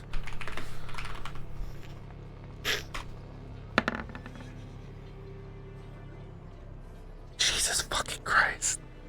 Oh boy. Oh, it's all coming down, guys. And he said to himself in his own brain, on a 90 or higher, he'll know. And what did I fucking roll? Was it a 90? A fucking 90. Hell yeah. God Hell yeah. damn. Yeah, he thinks for a second and says, you know, ever since that, old Waterdeep Wazoo business a week or so ago, I've been putting more feelers out. A few questions you asked sort of, piqued my That's good. interest. Have to do with the infernal dealings? Yes. And, I actually have heard their name bandied about a bit as potentially being involved. Nothing concrete yet, but, you know. So there's the answer to my smoke, there's question is, fire. yeah, it does seem the nobles in question are in cahoots with the Castellanders. I want to make Yeah, sure what he's kind of implying Yeah. is that the rumors that are swirling around about the Castellaners maybe being involved in infernal stuff have begun recently to swirl around about the Graalhunds, kind of. He's Excellent. basically saying, like, what, after that whole thing and all this stuff has been kind of stirred up a little bit with the, lies that he had printed. He has been trying to find true information about that stuff as well. And that's what he's relaying, yes, is that essentially that those names have been mentioned in proximity to each other. He doesn't know a lot of details about specifically what any of that means. He's not privy to that, just that, like, at least somebody that he was getting info from basically implied there's some kind of connection there. Let's see. Well, you have my thanks, and as always, I suppose this means I owe you one. Yes, I suppose one day the bill will come due. Oh, incidentally, I do have a favor I'd like to ask of you. Oh, there is a young man in town who has taken something of mine, and I would very much like to see it returned. I don't need you to acquire it if you run into this person, just to let me know so I can have it picked up. I see. Um, You know who it is? Yes, he's a young elvish boy. A little scoundrel snuck right onto my boat and stole a rather important magical artifact. I'm not sure. From what information I have been able to glean, he's quite adept at disguises. And he left me. He sort of like holds a note that is basically like you see this little note that's kind of sloppily written. That is like taunting the person you're speaking to, which is an insane thing for a person to do. But it basically says, like, it's taunting him that he won't be able to catch this person, and it is signed with an M. And he says, I know it might be quite difficult, but I suppose they're going by some sort of alias. Let's see. It just so happens I have someone who runs in these rogue circles. I'll start there. Excellent. Well, I would much appreciate it. What can you tell me? Go ahead. Sorry. No, go ahead. Just what can you tell me about the artifact, just in case? Oh, it is a, he sort of holds this, like, pair of glasses. He, like, pulls one out of his pockets. He says, some of our more capable agents are given access to these. They allow one to detect magic. Quite useful. But, small, easy to steal and fence as well, so... Let's see. And they don't come cheap, I'll tell you that. I imagine not. Very well. If there's nothing else. No, I think that's all. Okay, and he'll kind of like nod his head, and he's going to go back to Troll Skull. Okay. And you head back to Troll Skull, and I think just for the sake of all of our lives being easier, you all arrive back in Troll Skull. Zylander and Vareth meet back up on the way into Troll Skull, just for shits and giggles. Quick question. Yes. Just for stuff. What did the person that Zai and Vareth were tracking down look like? Did We the never person- did see We him, never got Ryan. to see. Yeah, it. you We didn't really saw see him close. very closely, only but I thing- think having seen what you saw on the ship, Vareth, the creature looked like one of those things wearing a cloak. Now that you think about the way it was moving and the footprint, you're like, yeah, it was one of those. Yeah, so that's why just for clarification, that's why I went where I went. I was told I was recognized the footprint. I seen it on the Correct. ship, and then Yeah. Vareth knew before VP knew that was one of those automaton, automated, however you say that, Nimble rights. beings. Yeah, well, yeah. Okay. Also, one thing, sorry, I did forget to do this. Tav, you spoke to Follow affiliate to Corlon's Crown, who implied that the person, the halfling that they saw, To the bent nail. went towards the east side of the thing towards the bent nail. Mm-hmm. Did you do any other investigating around Troll Skull Alley, while everyone else is out? Or did anyone else, Victor and Ash, who were in the alley, do any other investigating? No, I don't think I did. I think if she knew that they were heading east, because he picked up something after the explosion, she might look for tracks, if there was tracks perhaps that were heading east, to like maybe come back and like see if it's worthwhile to bring up. Sure. Yeah, I mean, you can make a survival check to look at the leavings of the, fire. Ooh, not great. Yeah, 13. I think at this point, too many people have come and gone. You don't really gain any particular info. Yeah. Okay. Not to cut off, I do want to say that if Varith and Zylander met up before they got to Troll Skull, he would want to have a conversation on the rest of the way there. Okay, sorry, Actually, you're like perfect time. talking to Zylander. Okay, yes, yeah, go ahead. Sorry, I I mean, I was finish up reading my whatever's own happening notes here. feverishly, Yeah, and like what you were saying was like technically getting bad. lodged somewhere in my brain, but didn't quite fully like land for a second. So yeah, go ahead. Well, no, please finish if you have more yeah, stuff. yeah.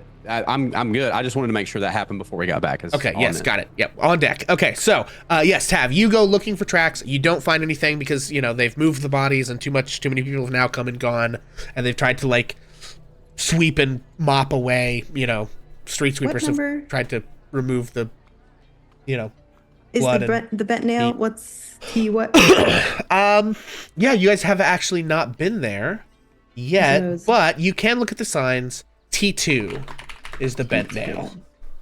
Okay.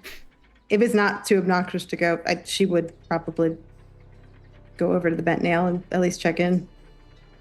Oh, Oop. Okay, sorry, hang on, gang. Is there a reason that's not? Stop.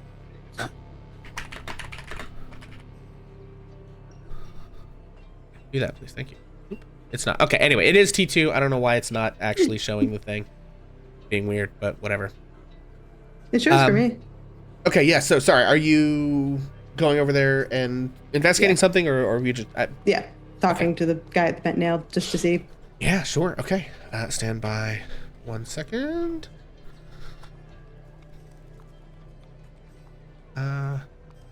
Give me that one. Give me that one. Yeah, so as you approach, you see a small wooden sign above the shop's main door. But the sign is bare, except like just clear, nothing on it, except that there's a massive nail driven in and then bent. Perfect. So the bent nail. As you enter, you see the front room contains displays of ornate wooden furniture. There's also a selection of bows and crossbows, and the wall behind the counter is lined with rows of finely carved wooden canes, quarterstaffs, and shield. You see this male half-elf is standing behind the wooden, standing behind the wooden bar, like the counter as you come in, and says, "Oh, right there, hello. How can I help you?" Of course, Tav, whenever she sees, beautiful ornate things, she is gets a little dragon in her and is very excited about pretty things. It's like, oh my goodness, we're planning to do some remodeling soon. I absolutely think I'm going to have to bookmark this to come back for some beautiful furniture later. Oh, sorry, I forgot. I'm here about the explosion. Did you see anyone running, perchance? Right. To the point. Well, Like a small first off, cloak. hello. My name is Oh, I'm Tally. so sorry. Tab, hello. Lovely Wonderful. to meet So, you. like, reaches his hand out. Hello. Shakes So hands. His sorry. hands are like Crazy day. quite calloused from working from woodworking. He has carpenter man hands. Amazing. And he says, Sorry, I didn't get your name. It's Tally. Tally. Tally ho. Yes, Nice to meet you. short for Dallas Alvanar. But nobody calls me that, so don't worry about it. Right. Excellent. Did I see anything? No, I was quite asleep. See someone running. In particular, oh shoot, where did I put it? A cloaked halfling? Cloaked halfling.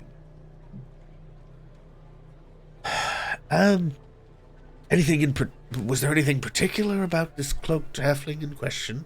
They were limping and badly burned. Looking over their shoulder quite a bit. I suppose, yeah, actually, I guess I did. In my back room here, the lavatory, there's a window. I glanced out this morning because I was washing my face and saw, someone limping by. I didn't really think much of it at the time. Well, they were a beggar or something. Oh, did you see which direction they were running towards? Yeah, well, he points to the north at this point, indicating, going back to the map screen, that he saw them out I need a thicker line. This window? Yep. He saw them out this window, Okay. moving in that direction. Okay. Right. Oh. Okay. Yes. Lovely. Wonderful. Great. Very great. Lovely to meet you. I will be back at some point. Tell me, when do you get new shipments in of beautiful ornate furniture? Oh, I make it all here in the back. And he sort of like gestures, and you can kind of see like a big workshop with like sawdust and tools everywhere, and like, hunks of planks of wood over here and scrap wood over there, and like, there's like a chair held up in a vise that's like, I don't know, just been lacquered or something. Who knows, right? Amazing. Love it. Thank you so much. And I think she'll plop down what's a currency that's not a gold? Silvers and coppers? Yeah, she'll plop down a silver. Thank you so much for your help. I truly appreciate it. By the way, I'm your neighbor over there in Troll Skull. Stop by sometime. Okay, that's you. Aye. All right. Well, have a good one. Doodaloo. And then she's like gonna run back because maybe Tav will have also put together that if he's looking like somebody's chasing after him, maybe this thing that Vareth and whatever Zylander, either it's him, either it's the same one because it's kind of a northeastern way, or it is that he is being chased by whatever Zylander and Vareth were chasing. Yeah. So, we've only got a few minutes left here, so I'm going to say you guys arrive back at Troll Skull Manor and have a little bit of time. I'm going to just say, if you guys want to talk amongst yourselves, decide what information everybody shares about what they did or didn't find out. And if you feel like you can it's not going to be a long scene, feel free to share it in or out of character, whatever. Or we could just RP the next hour and, Yeah, I mean, does this kind of have to go to work? Just a second.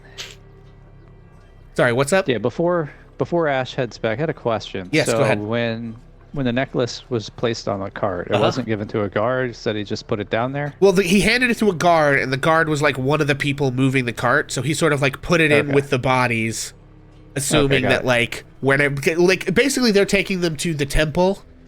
And I think you probably have been around the temples enough to know this, that like when stuff like this happens, they bring the body to a temple who casts, what is it? There's a spell that they can cast that like stops the bodies from decomposing for a little while while they do the gentle repose. So they're taking it there to get gentle repose cast on it, and then therefore it's like if the watch needs to come and investigate them more, and in that sort of sense, the evidence will be there with them, or the guard will take it from there to wherever they keep the evidence. But he sort of like set it down in there in a like, this is all going to the same place kind of way. Yeah, so this is like a cart behind the guards. I mean, the guards are taking it's like the I don't know what you would call it, like the crew of people that come to clean the crime scene, but like somebody comes and moves the body to CSI. take it to the second sure. location. So it's basically them. So I would like to steal this thing, which is why I was asking just logistics. So as we're walking away, Ash is going to use a wild shape to summon a hawk familiar. Okay. And as he is walking away, that hawk is going to swoop down and grab the necklace and fly off with it. Oh wow, incredible. Okay, great. So I think that's gonna. I don't think there's any way that they can stop a swooping hawk. However, I'm gonna roll a luck check to see if the Griffin cavalry guy notices this. So, do you want it to be high or low? And this is going to be kind of an even 50-50 because we did narrate that the hubbub had died out, so the person may have moved on already. So this is kind of a 50-50 shot. And then we'll maybe roll some checks for the hawk familiar if it does get noticed. But Yeah, let's go high. okay, yeah, go ahead and roll me a D100. 50 or higher will he will not get noticed. Hang on. How can I do that in D&D Beyond? On 'Cause the I don't have left roll 20 bottom, right on the now. bottom left, there's like a little red button usually, and you can just like use it as a dice roller. It's not showing up for me, but I'm having weird things going on. So I don't think I have a way that I can do this where you can see it.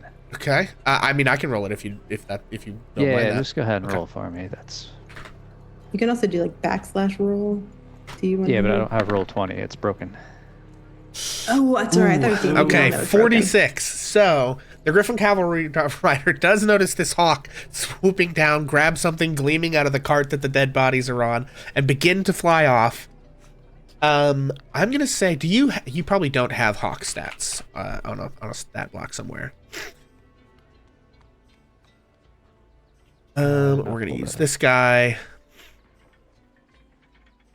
Okay, versus the Griffin Cavalry. My God.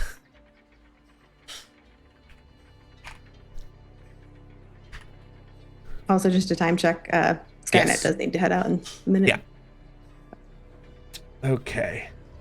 Yeah, Okay, so sorry, I didn't essentially, account I'm for the gonna Griffin do- Cavalry. A dex check for the hawk versus a I'm gonna do dex check for the Griffin.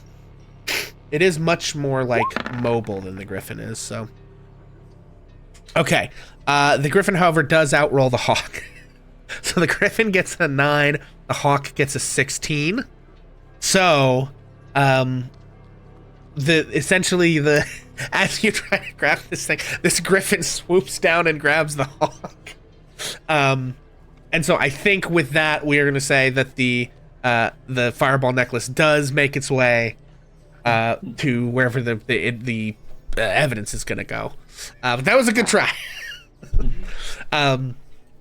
Okay. Well, folks, with that, I think that is where we're going to leave things for this evening.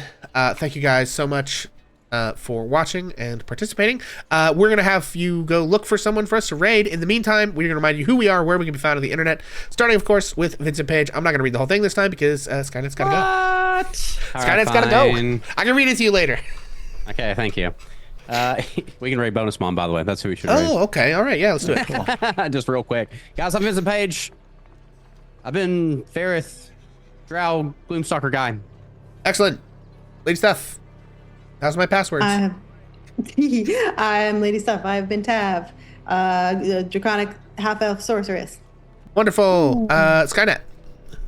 I've been Skynet. I've been playing Victor the Human Paladin and Oath of Devotion. Excellent. Jason. Yeah, I've been playing Ash, the halfling wildfire druid, who tried to get a little sneaky today. Indeed. You And got a good sleight of hand in there. Foxy.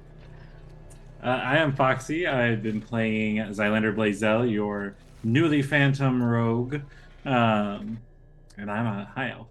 Excellent, folks. And I am Pixel, and I have been everything and everyone else. We're going to go raid Bonus Mom tonight, gang. So until the next time I see you, I don't know. Be good. Stay alive. Good luck. Godspeed. Have a good one, and we'll see you later.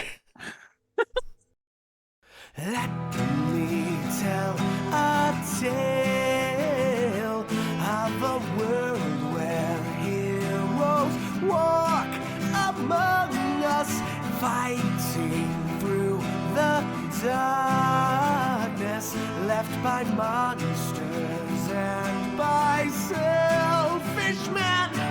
A tale of glory rents asunder, sacrifice and battles lost. Our heroes know not what awaits them, and still they carry on. Let me sing a song of a family forged by trials and woe. On their own they falter, but together they will write their own tale of glory rent asunder, sacrifice and battles lost. Our heroes know not what awaits them, and still